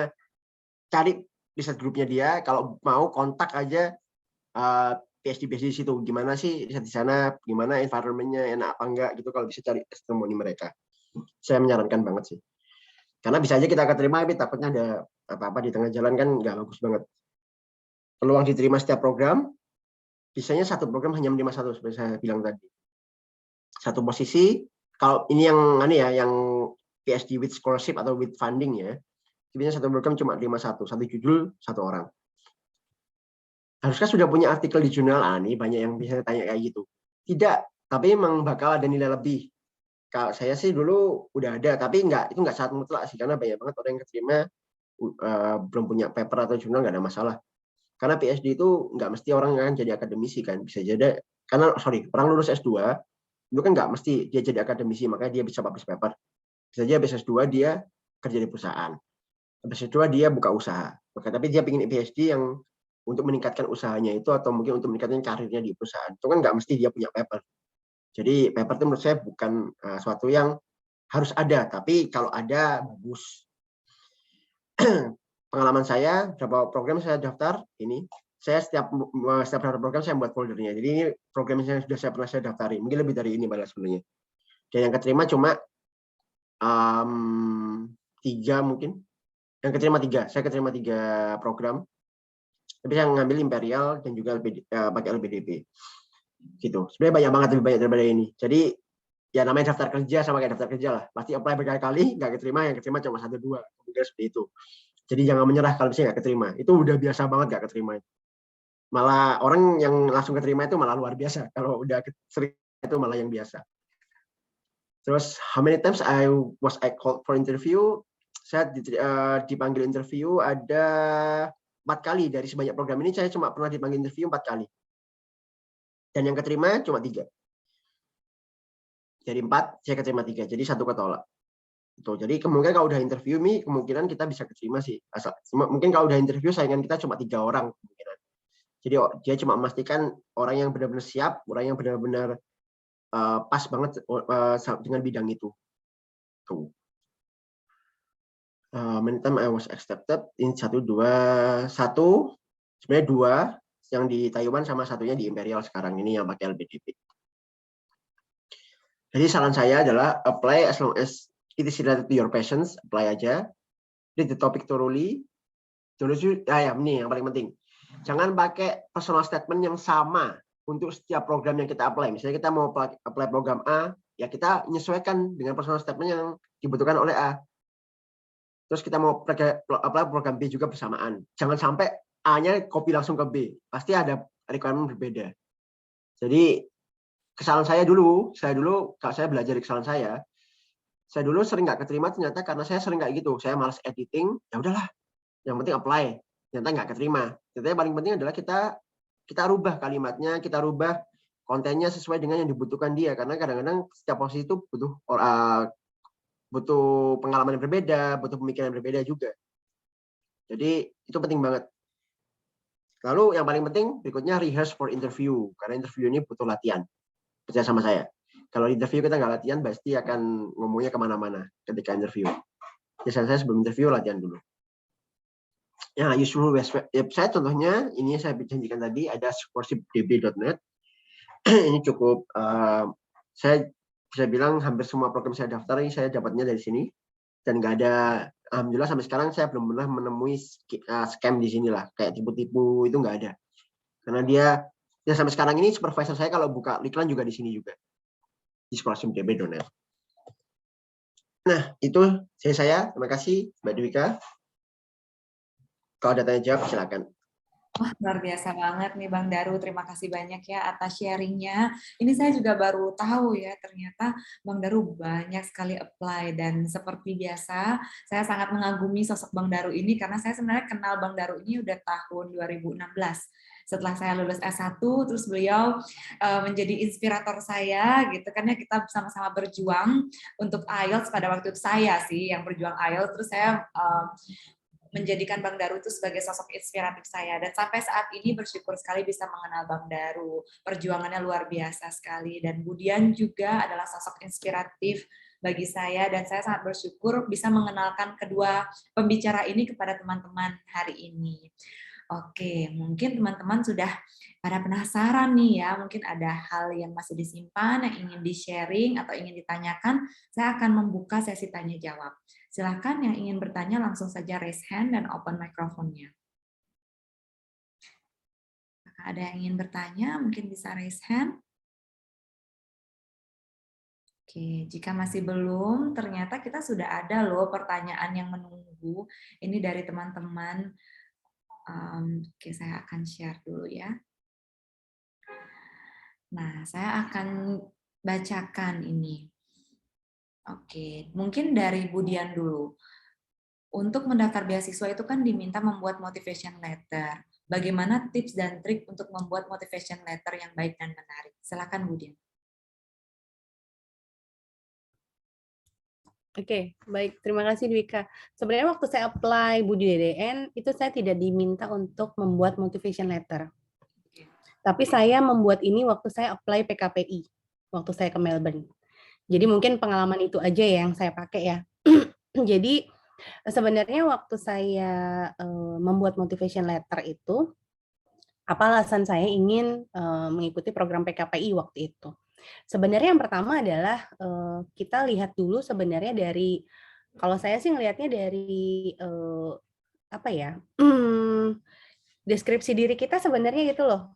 Jadi kenapa makanya saya bilang motivation letter itu pun nanti biasanya akan korelasinya juga akan ada dengan kurikulum vitae-nya kita gitu. Terkait misalnya kalau dia misalnya tertarik akan suatu hal, sebenarnya kegiatan dalam waktu kebelakang ini tuh sebenarnya apa sih yang dia sudah lakukan gitu, sehingga dia tertarik akan satu hal itu gitu. Biasanya nanti terkait misalnya riwayat organisasi, bukan hanya publikasi, sebenarnya benar kata Bang Daru. Jadi terkait nanti sebenarnya ketertarikannya dia pada bidang apa sih dalam beberapa tahun atau beberapa waktu belakangan, sehingga itu sebenarnya akan ada korelasinya dengan kurikulum kita yang akan kita buat gitu. Jadi memang kenapa akhirnya tolong seperti yang Bang Daru bilang, ketika kita ingin menyiapkan satu hal, tolong tujuan kita membuat motivation letter itu apa, sesuaikan dengan memang kurikulum vitae-nya kita. Karena biasanya nanti akan kelihatan korelasinya oleh si wawancara itu sendiri. Mungkin nanti Bang Daru bisa menambahkan. Terima kasih Bu Dian. Silakan Bang Daru mungkin bisa di-share tips dan triknya dalam membuat motivation letter. Iya, ya sama sih seperti bagian tadi gimana. Ya gitu, tinggal saran saya sesuaikan dengan benar sesuaikan sama CV, sama sesuaikan dengan program yang mau kita apply, itu yang paling penting. Jadi kita misalnya kita mau apply di bidang tadi itu misalnya interface, saya tahunya ini interface di mechanical engineering, misalnya tribology ya. Kalian harus membuat semua pengalaman yang kita lakukan sejauh ini, yang saya lakukan sama ini misalnya, harus dihubung-hubungkan sama posisi yang mau kita apply atau jurusan yang mau kita apply. Jangan sampai nyambung tapi general nyambungnya, kayak saya maunya teknik mesin. Ya teknik mesin itu general banget, atau saya mau fisika general banget. Karena PhD atau di S3 itu suatu hal yang udah klasifikasi ilmunya tuh udah sangat terpusat, terfokus. Jadi bukan cuma belajar kimia, belajar biologi yang bagaimana? Biologi itu sub cabangnya banyak banget. Jadi itu hubungkan sama semua pengalaman yang kita dapat. Kenapa kok kita mau ini sih? Gitu loh. Kenapa kok kita mau ini? Itu harus jelas. Dan jangan sembunyi-sembunyian sih kalau nulis motivation letter itu, jangan kayak nulis novel. Yang kayak ternyata pelaku utamanya ini, jangan kayak gitu. Kalau bisa dari awal udah state kenapa mau apply ini. Jangan dibuat rahasia-rahasiaan di akhir-akhir, itu sangat tidak akademik. Akademik itu sangat straightforward. Itu saya straightforward. Baik, terima kasih Bang Daru. Oke, jadi ada informasi dari Bu Dian, sesuaikan dengan CV, dan Bang Daru melengkapi, sesuaikan dengan program yang di-apply, dan kalau bisa straightforward, ungkapkan apa alasan kita untuk apply bidang ilmu tersebut, atau apa alasan kita untuk apply PhD. Nah, di sini sudah ada salah satu peserta yang raise hand, ada Pak Evi. Saya persilahkan Bapak untuk menyampaikan langsung pertanyaannya. Silakan. Selamat sore semuanya. Sore Pak. Sore Mbak Dian sama Mbak Daru. Yang ingin saya tanyakan, saya sebenarnya sih baru lulusan S1, Mbak Dian, Mas Daru. Cuma saya juga ada keinginan untuk melanjutkan ke S2 sama S3. Cuma ya terbentur mungkin pertama biaya gitu. Kedua, yang ingin saya tanyakan itu apakah usia juga pengaruh nggak, Mbak Dian, Mas Daru? Soalnya saya juga sih sekarang itu udah 35 tahun, tapi masih ingin terus melanjutkan pendidikan gitu. Makanya sampai sekarang saya itu selalu follow Instagram, di mana nih yang ada webinar tentang pendidikan saya suka ikut gitu. Itu untuk sementara trik yang saya gunakan untuk supaya ya mungkin ilmu, pengalaman saya bertambah gitu. Tapi kan tetap untuk jenjang pendidikan kan harus S2, S3 gitu. Mungkin ada masukan dari Mbak Dian atau Mas Daru? Segitu Mbak dari saya. Selamat sore. Pak Evi, luar biasa sekali semangat Bapak. Baik, saya persilakan dulu Bang Daru ya yang menjawab, setelah itu mungkin dari Bu Dian. Oke, sebenarnya Pak, untuk belajar itu tidak mengenal umur, bisa umur berapa aja. Tapi ya itu, kalau memang beasiswa S2, kalau di LPDP masalahnya emang untuk syarat terakhir emang umurnya 35 tahun untuk S2 setahu saya ya. Untuk S3 40 tahun luar negeri, 45 tahun dalam negeri. Koreksi saya jika salah, saya lupa. Tapi seingat saya sampai sekarang gitu. Jadi S2 35 tahun maksimal umurnya, S3 luar negeri 40 tahun, S3 dalam negeri 45 tahun. Itu kenapa LPDP seperti itu sudah melalui studi yang sangat mendalam banget. Nggak sembarangan sebenarnya. Tapi saya memang agak menggarisbawahi sebenarnya S2 35 tahun itu sebenarnya sangat tidak bagus. Maksudnya syarat maksimal S2 35 tahun itu sangat tidak layak sih menurut saya. harusnya lebih dari itu nggak masalah, S2 35 tahun itu nggak masalah. Kenapa LPDP masih 35 tahun saya nggak tahu. Tapi kalau untuk S3 di 40 sampai 45 itu emang udah melalui studi. Jadi kalau misalnya emang mau S2 yang dapat beasiswa yang 35 tahun, mungkin kalau sekarang 35 tahun harusnya bisa apply nih LPDP sekarang, Masian. Maksudnya masih banyak, masih ada peluangnya harusnya sekarang. Karena ini terakhir umurnya ya kalau nggak salah buat apply LPDP. Tapi sebenarnya baik lagi, beasiswa nggak cuma LPDP, ada Chevening, ada tadi Erasmus Plus. Itu Erasmus Plus tahu saya sama Chevening itu nggak ada mengenal umur. Jadi Bapak bisa apply dari situ. Malah semakin tua kan harusnya semakin banyak pengalaman, itu semakin dibutuhkan banget buat Chevening itu. Chevening itu lebih keren lah menurut saya. Peluangnya masih lebih banyak. Terus juga ada AS. Jadi sampai sekarang saya masih nggak tahu kenapa kok LPDP membatasi S2 sampai umur 35 tahun, saya nggak tahu. Itu menurut saya nggak fair. Karena sebenarnya nggak ada masalah sih kalau S2 35 tahun. Itu aja. Mungkin dari Budian ada tambahan? Oke, sebenarnya sama sih Dwika, Pak Evi. Jadi sebenarnya informasi dari Bang Daru itu udah sangat lengkap ya. Cuma walau sekarang gini, sebenarnya kesempatan beasiswa itu bukan hanya dari yang kami sampaikan berdua hari ini gitu. Saya yakin di luar sana itu masih banyak sebenarnya sumber-sumber beasiswa yang bisa jadi itu bisa digunakan oleh Pak Evi sendiri. Contohnya misalnya gini, saya punya pengalaman teman gitu. Teman dengan kondisi dia umurnya lebih tua dari Pak Evi gitu, maksudnya udah di atas Pak Evi gitu. Cuma waktu itu saat itu dia apply S2 dengan kondisi dia biaya sendiri pada saat itu. Tapi ternyata sambil dalam perjalanan, ternyata biaya itu bisa tergantikan misalnya dengan yang saya bilang tadi, di dalam universitas-universitas tertentu, mereka ada pengajuan hibah-hibah. Dan itu dananya tidak sedikit. Cuma memang perlu kekuatan dan keinginan dari si mahasiswa itu untuk ikut serta dalam pengajuan hibah, sambil dia mengembangkan pengalaman-pengalamannya dia bersama dengan supervisor atau pembimbingnya dia gitu. Jadi harapannya dari biaya itu sebenarnya bisa menutupi pembiayaan dengan biaya kita sendiri di awal gitu. Dan itu menurut saya sangat banyak sekali di universitas tertentu untuk peluang seperti itu. Cuma sekarang tinggal ke kitanya sendiri. Sebenarnya banyak mahasiswa yang akhirnya ketika punya peluang seperti itu dia tidak menggunakan. Bisa alasannya adalah kayaknya aku nggak mampu deh untuk nyambi sebagai misalnya membantu penelitian atau melakukan penelitian sambil saya kuliah. Tapi ketika misalnya itu udah dimulai dengan kata tidak mampu, pasti itu nggak akan mampu gitu. Maka dari itu kenapa tidak ada sesuatu hal yang tidak mungkin kalau memang kita bisa menangkap peluang-peluang yang ada mungkin di sekitar kita nantinya. Jadi jangan patah semangat ya Pak Evi, walaupun di Budi DN ataupun di LPDP memang tersirat kalau untuk S2 itu maksimal memang hanya 35 tahun gitu. Jadi kalau untuk yang S3 itu 40 untuk dalam negeri. Tapi saya rasa itu tidak menjadi salah satu kendala sih kalau memang keinginannya Pak Evi lebih besar. Karena peluang-peluang sambil jalan pun pasti akan ada. Terima kasih, Dian. Mas Daru. Mudah-mudahan bisa menjawab ya Pak Evi dan bisa memberikan dorongan kepada Pak Evi untuk terus belajar seperti yang Pak Evi bilang tadi. Baik. Ya,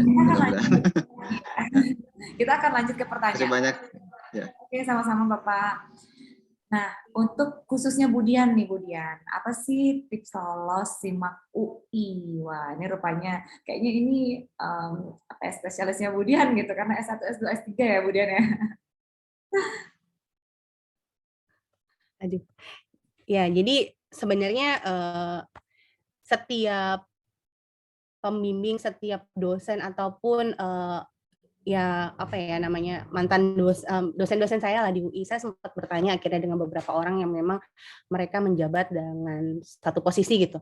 Sebenarnya apa sih menjadi tips awal gitu supaya kita make sure kita bisa lolos dulu untuk SIMAK UI secara ujian tertulis gitu. Itu adalah TPA. Jadi teman-teman tolong ketika memang teman-teman ingin lulus ujian tulis SIMAK UI, memang yang pertama adalah TPA. Nah, mereka biasanya kalau di UI, mereka punya passing grade, misalnya TPA 400 untuk S2, 450 gitu untuk S3 gitu. Jadi memang mereka punya passing grade. Sehingga ketika passing grade itu lolos, teman-teman pasti otomatis akan lolos ujian tertulis. Nah, sekarang teman-teman tinggal melengkapi atau menguatkan ketika seleksi wawancara. Itu yang tadi yang saya bilang, ada proposal yang ketika ditanya alasannya apa, teman-teman bisa menjawab dengan sangat kuat dan rinci bahwa memang dasar untuk mengembangkan judul itu sudah sangat kuat gitu dan sangat eligible untuk diteruskan sebagai judul disertasi teman-teman sekalian. Mudah-mudahan menjawab ya, Dika.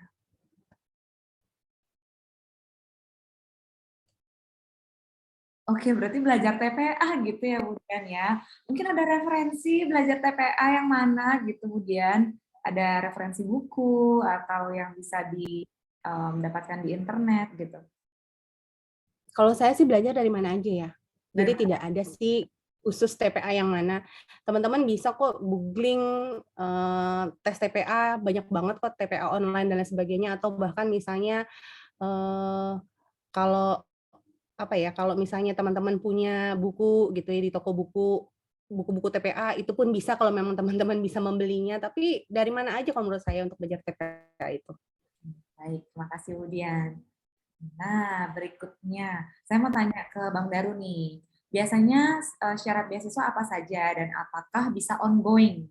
Mungkin bisa dijawab sepengetahuannya Bang Daru.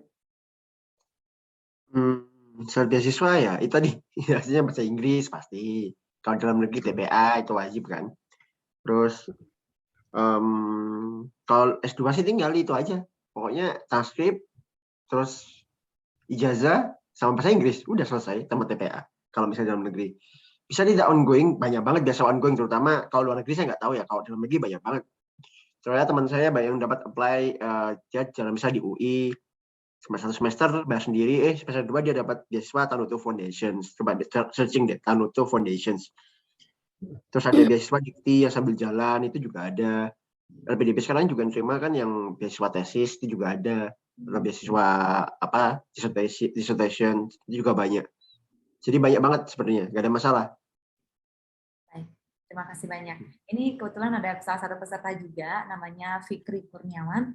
Beliau bertanya, bagaimana sih cara meyakinkan perusahaan-perusahaan untuk melirik kampus yang tidak terkenal? Sedangkan banyak perusahaan yang melirik kampus yang sesuai dengan akreditasi atau kampus yang sudah dikenal banyak orang yang untuk dijadikan karyawannya. Satu lagi, apakah bisa kita melanjutkan S2 tetapi menyimpang dengan S1 jurusannya? Terima kasih. Mungkin dari siapa? Bang Daru kali yang lebih cocok di sini. Nggak ada masalah. Saya bisa bilang nggak ada masalah sih. Kita maksudnya universitas kita nggak terkenal itu nggak ada masalah. Sebenarnya yang paling masalah adalah meskipun universitas kita terkenal, misalnya kita lulusan ITB, sekalipun kalau misalnya kita punya pengalamannya yang sak atau mungkin kita punya skill yang nggak mumpuni juga nggak ada gunanya. Jadi yang dibutuhkan sebenarnya lebih ke skill sih, sama interpersonal skill. Maksudnya interpersonal itu adalah ketahuan ketika kita interview sama user. Jadi pengalaman saya daftar kerja misalnya nih, ya pasti user akan dengan interview itu kita kan tahu kan orang ini gimana sih sebenarnya cara dia menjawab pertanyaan, cara dia berkomunikasi, cara dia menjelaskan apa yang dia lakukan dulunya, pengalaman dia, visi dia apply perusahaan itu. Orang akan tahu dari situ. Jadi meskipun universitas kita misalnya nggak terkenal, bisa dibilang misalnya swasta yang nggak terkenal, itu nggak ada masalah asalkan kita punya nilai yang bisa buat kita lolos ke interview. Jadi sebenarnya, kalau ini mindsetnya agak salah ketika kita sekolah S1. Menurut saya ini salah karena ini pengalaman saya. Karena ketika S1 itu banyak orang bilang, nggak usah belajar bro, S1 IPK tuh nggak ada gunanya. Yang penting itu pengalaman. Itu salah. Karena yang penting itu organisasi atau pengalaman. Itu sebenarnya nggak sepenuhnya kalimat ini salah, nggak sebenarnya kalimat ini benar juga. Karena tanpa IPK yang bagus, kita nggak akan sampai ke user, nggak mungkin sampai ke tahap interview user. Karena seleksi pertama kali adalah seleksi IPK. Jadi yang pertama kali kalian bisa lakukan adalah ya paling nggak IPK-nya bagus lah, 3,25 lah setidaknya, at least 3 lah. Dengan gitu, kalian akan bisa ke user, interview user atau interview direktur dan lain-lainnya. Di interview ini yang kalian butuhkan, ini udah lagi nggak IPK, tapi adalah cara kita menjelaskan ke orang, cara kita komunikasi. Saya bilang lagi interpersonal skill, itu penting banget. Gimana cara kita meningkatkan interpersonal skill? Yang pertama ya gabung organisasi. Yang kedua adalah tadi rehearse, latihan gimana sih caranya interview, itu penting banget. Karena kalau kita nggak pernah latihan, kita akan belepotan ketika jawab pertanyaan orang. Itu penting banget. Terus di pertanyaan berikutnya ya, bisa nggak sih kita melakukan S2 atau S1 S2 nggak linear? Tentu saja bisa. Asalkan ada pengalaman di bidang itu yang akan kita tuju. Atau mungkin kita punya visi yang kuat kenapa harus mengambil hal itu. Itu penting banget. Jadi ada teman saya yang S1-nya dia ekonomi, S2-nya dia di Milan mengambil fashion model. Apa hubungannya? Nggak ada hubungan sama sekali kan? Tapi dia bisa ngambil fashion model dan keterima LPDP itu karena dia punya pengalaman di bidang fashion model. Karena dia salah satu artis lah misalnya kayak gitu. Bisa dibilang. Jadi pengalaman dia emang di bidang situ. Itu dari saya. Baik, terima kasih Bang Daru. Ya, jadi sebenarnya kita nggak perlu khawatir ketika kita berasal dari universitas yang tidak terlalu besar gitu. Asalkan kita bisa membuktikan bahwasanya kita memang capable dan punya skills di bidang yang kita apply. Oke, baik. Nah, mungkin begitu ya, Fikri. Mudah-mudahan saja bisa menjawab pertanyaannya. Oke, kita akan lanjut lagi nih membaca pertanyaan yang ada di screen. Bagaimana caranya bisa sukses dalam memperoleh informasi mengenai beasiswa menurut pengalaman speaker? Tadi Bang Daru sudah menyampaikan banyak sekali link-link yang sudah di-share, mudah-mudahan itu bisa diakses oleh teman-teman, dan Budian pun juga sudah menyampaikan beberapa jenis beasiswa dalam negeri yang sudah juga di-share. Mudah-mudahan teman-teman bisa mengakses beasiswa tersebut gitu. Atau mungkin ada tambahan dari Budian dan Bang Daru terkait dengan tips untuk memperoleh informasi. Dari Budian dulu.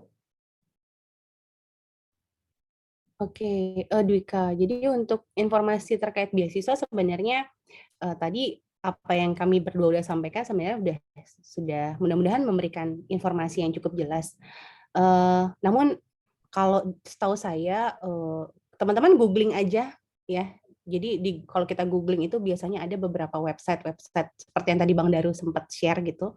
Itu memang kita bisa mencari beasiswa-beasiswa yang bisa kita apply di situ. Nah, tapi kalau misalnya pun teman-teman misalnya berkenan juga, biasanya kalau kita masuk ke website universitas-universitas tertentu, kemudian ada di sub di atasnya itu terkait misalnya scholarship, biasanya mereka tuh akan menjelaskan secara rinci kok untuk universitas tertentu. Jadi kita bisa pakai dua, dari link atau dari link universitasnya langsung. Kita langsung cari sub untuk scholarship. Biasanya dari situ kita bisa apply. Oke, baik. Terima kasih untuk Budian. Bang Daru, bagaimana? Apakah ada tambahan mungkin untuk pertanyaan ini spesifiknya? Ini informasi ya tinggal googling sih sama. Terus ya itu, tadi kan ada website spesifik kan, scholarship DB kan. Kalau ingin keluar negeri itu, misalnya website yang sangat powerful banget sampai sekarang saya di sini. Biasanya hampir semua posisi juga ada di situ. Kita mau jadi dosen di luar negeri juga ada di situ juga. Oke. Jadi misalnya itu yang sangat efektif banget.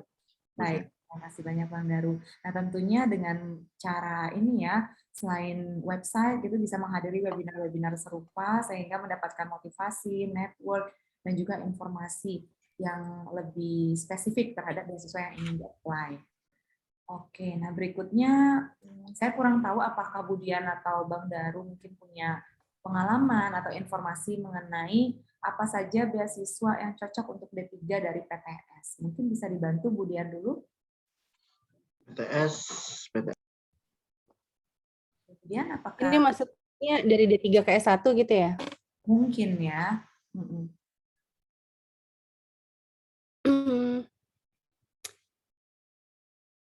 Kalau saya nggak tahu ya, karena kalau misalnya kami di keperawatan sendiri, sebenarnya ada di Kemenkes itu beasiswa, gitu. Jadi teman-teman mungkin kalau misalnya yang background-nya kesehatan gitu bisa buka webnya Kemenkes. Jadi biasanya itu mereka ada link-link beasiswa, karena perawat itu kan masih ada tuh yang lingkupnya D3 vokasi. Jadi biasanya mereka akan ada slot-slot dari vokasi itu untuk ke jenjang profesional nurse misalnya seperti itu. Itu ada. Nah, saya nggak kurang tahu juga ya kalau untuk misalnya sektor selain kesehatan. Tapi setahu saya sih kemungkinan ada kalau teman-teman nge-googling misalnya googling aja misalnya kementerian apa, misalnya teman-teman berdasarkan dari keilmuan tertentu misalnya. Entah itu PUPR, entah itu misalnya Kementerian Maritim dan lain sebagainya, mungkin aja ada slot-slot scholarship di situ. Tapi kalau saya memberikan pengalaman mungkin dari Kemenkes sepertinya ada, tapi saya kurang tahu kalau slot dari vokasi ke profesional nurse gitu ya, saya kurang tahu. Mungkin dari Bang Daru sendiri bisa melengkapi atau menambahi. Silakan Bang Daru. Saya nggak seberapa tahu, jadi saya nggak mau jawab. Sorry. Oke, iya. Dia benar salah. Oke, baik. Terima kasih. Ya. Nah, sebelum kita masuk ke pertanyaan kolom komentar, tadi saya ingin menyampaikan kembali ya, untuk PhD luar negeri tidak ada syarat minimal publikasi. Itu akan menjadi nilai tambah jika teman-teman memiliki publikasi. Oke, apakah masih tersedia beasiswa full? Tentu saja masih ada, banyak sekali yang sudah disampaikan oleh Bu Dian, oleh Bang Daru. Beliau ini juga menerima beasiswa full ya, gitu. Nah, ini pertanyaan yang terakhir kita akan menggunakan sebagai penutup ya. Tapi sebelum ditutup, saya ingin menyampaikan pertanyaan dari Bapak Alexander Hilarius. Beliau bertanya, untuk mencari dana hibah penelitian S3 atau dana penerbitan jurnal internasional yang paling potensi banyak diterima atau disetujui apa ya? Silakan mungkin Bu Dian dulu ya. Oke, mungkin ini pengalaman kalau misalnya Pak Alexander itu ingin mengajukan dana hibah penelitian pada saat Pak Alexander posisinya sekarang belum jadi mahasiswa gitu. Jadi saya mungkin akan menempatkan Pak Alexander itu sekarang sebagai dosen gitu, tapi belum sebagai mahasiswa. Jadi kalau saya sih pikirnya adalah yang penting adalah roadmap, Pak. Ya, jadi roadmap penelitian itu sangat penting dalam kita meng-apply. Jadi ada state of art, ada di situ roadmap penelitian kita. Sebenarnya alasannya kok dia ingin meneliti bidang ini apa sih? Oh, ternyata kan pasti reviewer akan lihat apa sih yang dia lakukan nih beberapa tahun terakhir, kok sekarang topik tahun ini ya. Jadi itu pasti akan ada kelihatan di roadmap penelitian kita. Maka dari itu tadi saya bilang penting kita untuk dari sekarang itu menentukan sebenarnya kita ingin mengembangkan yang khusus tuh yang tentang apa sih, sehingga di roadmap kita itu akan lebih rapih dan lebih rinci. Sehingga itu akan menjadi dasar ketika misalnya kita mengajukan satu hibah penelitian, itu akan menjadi satu kekuatan kita sih sebenarnya. Kemudian ketika misalnya Bapak berstatus sebagai mahasiswa gitu, terus kemudian ada kesempatan hibah untuk disertasi doktor, misalnya seperti itu. Apa yang menjadi potensi ya, terutama adalah apakah judul yang Bapak ajukan itu memang sesuai dengan judul disertasinya Bapak. Gitu.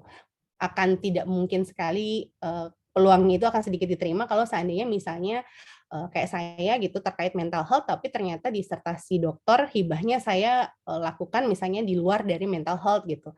Itu kan tidak sinkron dengan judul disertasinya kita. Seperti itu. Kemudian untuk misalnya dana penerbitan jurnal internasional, sebenarnya gini Pak, dana insentif yang saya sampaikan di awal tadi itu adalah dana insentif yang bisa Bapak ajukan setelah jurnal itu terpublikasi. Jadi ketika jurnal itu sudah berhasil dipublikasi, Bapak bisa mengajukan kepada misalnya salah satu penyelenggara hibah untuk insentif, karena di situ nanti mereka akan minta pengajuannya kita, kemudian artikel yang sudah terpublish juga harus sampai dengan webnya, link web secara online yang memang mereka bisa saat mengklik itu akan langsung muncul ke status artikelnya kita yang sudah terpublish. Jadi memang itu yang menjadi syarat untuk data insentif untuk publikasi internasional. Seperti itu. Mudah-mudahan terjawab ya. Jadi kita kayaknya nggak perlu LOA ya kalau untuk insentif publikasi. Terakhir itu saya hanya harus menyertakan web link user ketika kita mengklik itu langsung ke web di jurnalnya itu, kemudian kita bisa mengklik entah itu PDF-nya langsung atau kalau memang berbayar gitu ya, atau kalau nggak berbayar biasanya kita tidak bisa mengklik PDF-nya gitu. Sehingga itu akan menjadi dasar untuk make sure bahwa benar nih gitu, bahwa jurnal ini memang terpublish di jurnal ini, artikel ini terpublish di jurnal ini, kemudian jurnal ini akan bisa dilihat trackingnya apakah dia Scopus Q1, Q2 atau apa, seperti itu. Mudah-mudahan menjawab ya Pak. Apakah harus Scopus ya katanya Bu Dian? Kalau nggak salah ya PDP kemarin nggak harus Scopus, tapi WOS juga bisa. Web of Science ya. Oke, Web of Science. Oke, Bang Daru silakan mungkin tambahannya. Saya nggak tahu, nggak pernah apply. Kalau saya kan langsung didanai dari LPDP soalnya. Terus karena biasanya include kan, terus saya juga didanai sama UNS karena saya jadi UNS. Jadi nggak bisa klaim sih. Kebetulan saya juga dapat sponsor dari perusahaan sih, dari April, perusahaan di Indonesia. Kalau tahu April, riset saya. Ya karena riset saya emang kerja sama mereka. Jadi saya mungkin kalau ke perusahaan mungkin juga bisa sih, nggak cuma itu. Jadi kalau misalnya kita punya disertasi yang berhubungan sama perusahaan, kita tembak perusahaan pakai proposal kita, itu mungkin salah satu opsi juga selain pendanaan yang lainnya. Baik. Bisa juga ya kita ke perusahaan ya, kita mengajukan proposal kita lalu minta pendanaan dari perusahaan. Siapa tahu ada dana-dana atau ya CHR mungkin ya Bang Daru ya. Benar, daripada dananya dipakai anak konser, biasanya kan kayak konser itu kan minta pendanaan dari perusahaan kayak Aqua gitu, biasanya biar dia Danone, biar dia mendanai kan. Daripada buat konser dan lain-lain, kali aja kita mau apply buat scholarship pendanaan disertasi atau tesis, yang mana tesisnya mendukung mereka, perusahaan mereka kan lumayan juga. Gitu misalnya. Pasti mereka kan lebih tertarik. Ya, sepertinya sudah cukup jelas ya Pak Alexander, mudah-mudahan bisa membantu.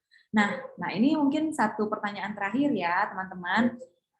Kemudian, sebelum kita mengakhiri webinar ini, mungkin bisa disampaikan tips dan trik supaya permohonan beasiswa kita bisa dilirik dan bisa lolos. Kira-kira bisa di-share pengalamannya.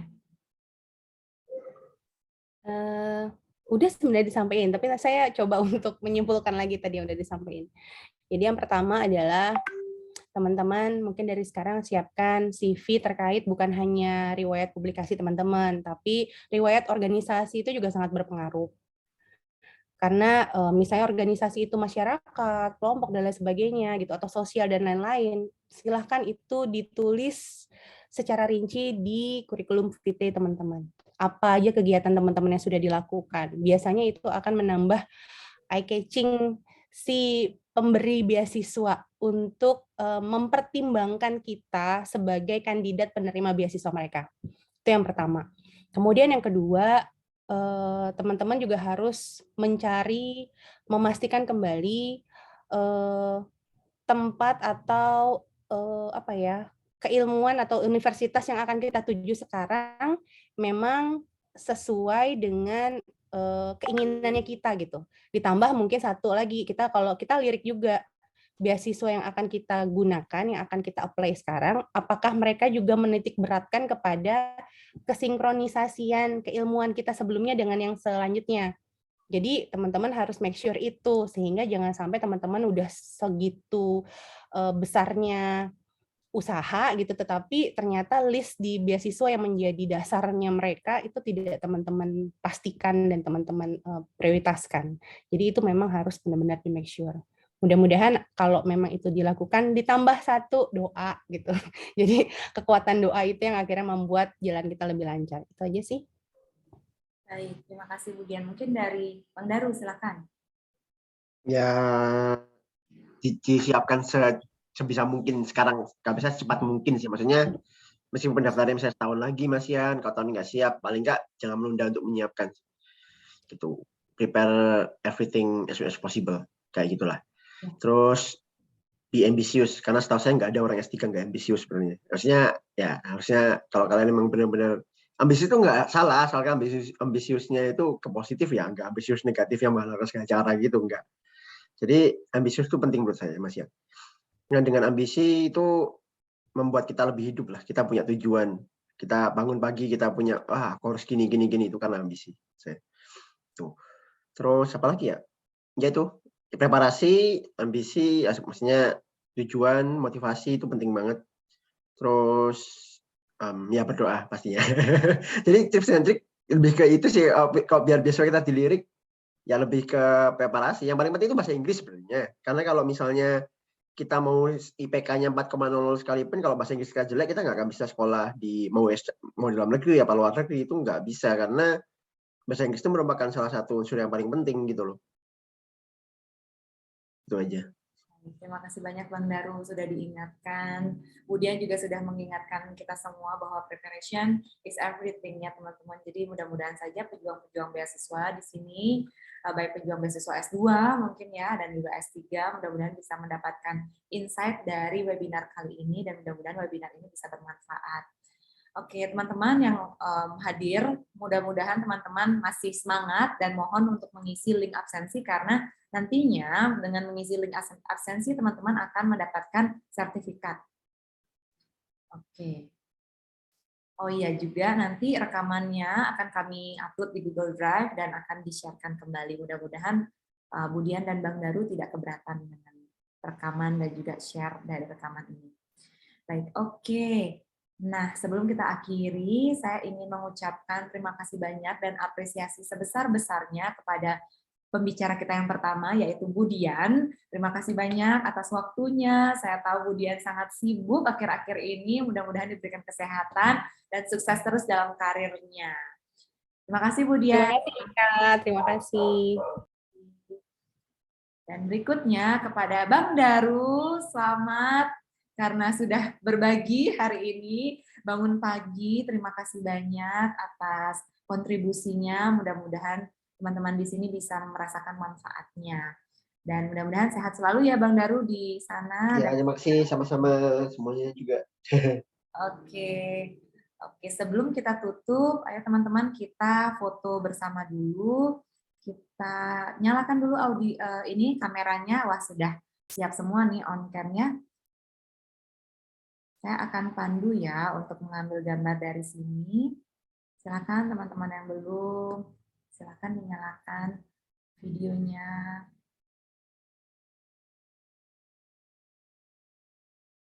Baik, saya akan pandu ya teman-teman. Saya panggilnya teman-teman aja biar lebih akrab.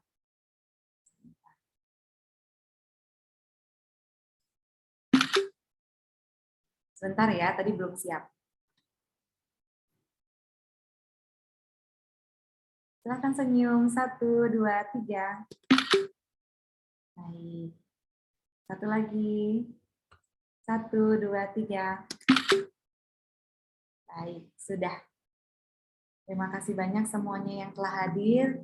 Saya ucapkan terima kasih kepada narasumber, kepada operator, kepada teman-teman yang sudah menyempatkan hadir dan sudah mengisi link presensi. Nanti informasi selanjutnya mengenai sertifikat maupun video, mohon maaf maksudnya rekaman dari seminar hari ini akan kami bagikan di WhatsApp group. Mudah-mudahan teman-teman tidak left karena kita akan membagikan informasi yang penting, dan juga teman-teman yang untuk yang masih belum menempuh pendidikan S2 dan ingin menempuh pendidikan S2 dengan beasiswa, dari Yes I Can Learning Center akan mengadakan webinar berikutnya ya di hari Minggu depan di tanggal 27 Februari. Mudah-mudahan teman-teman bisa stay tune dan bisa mengikuti webinarnya.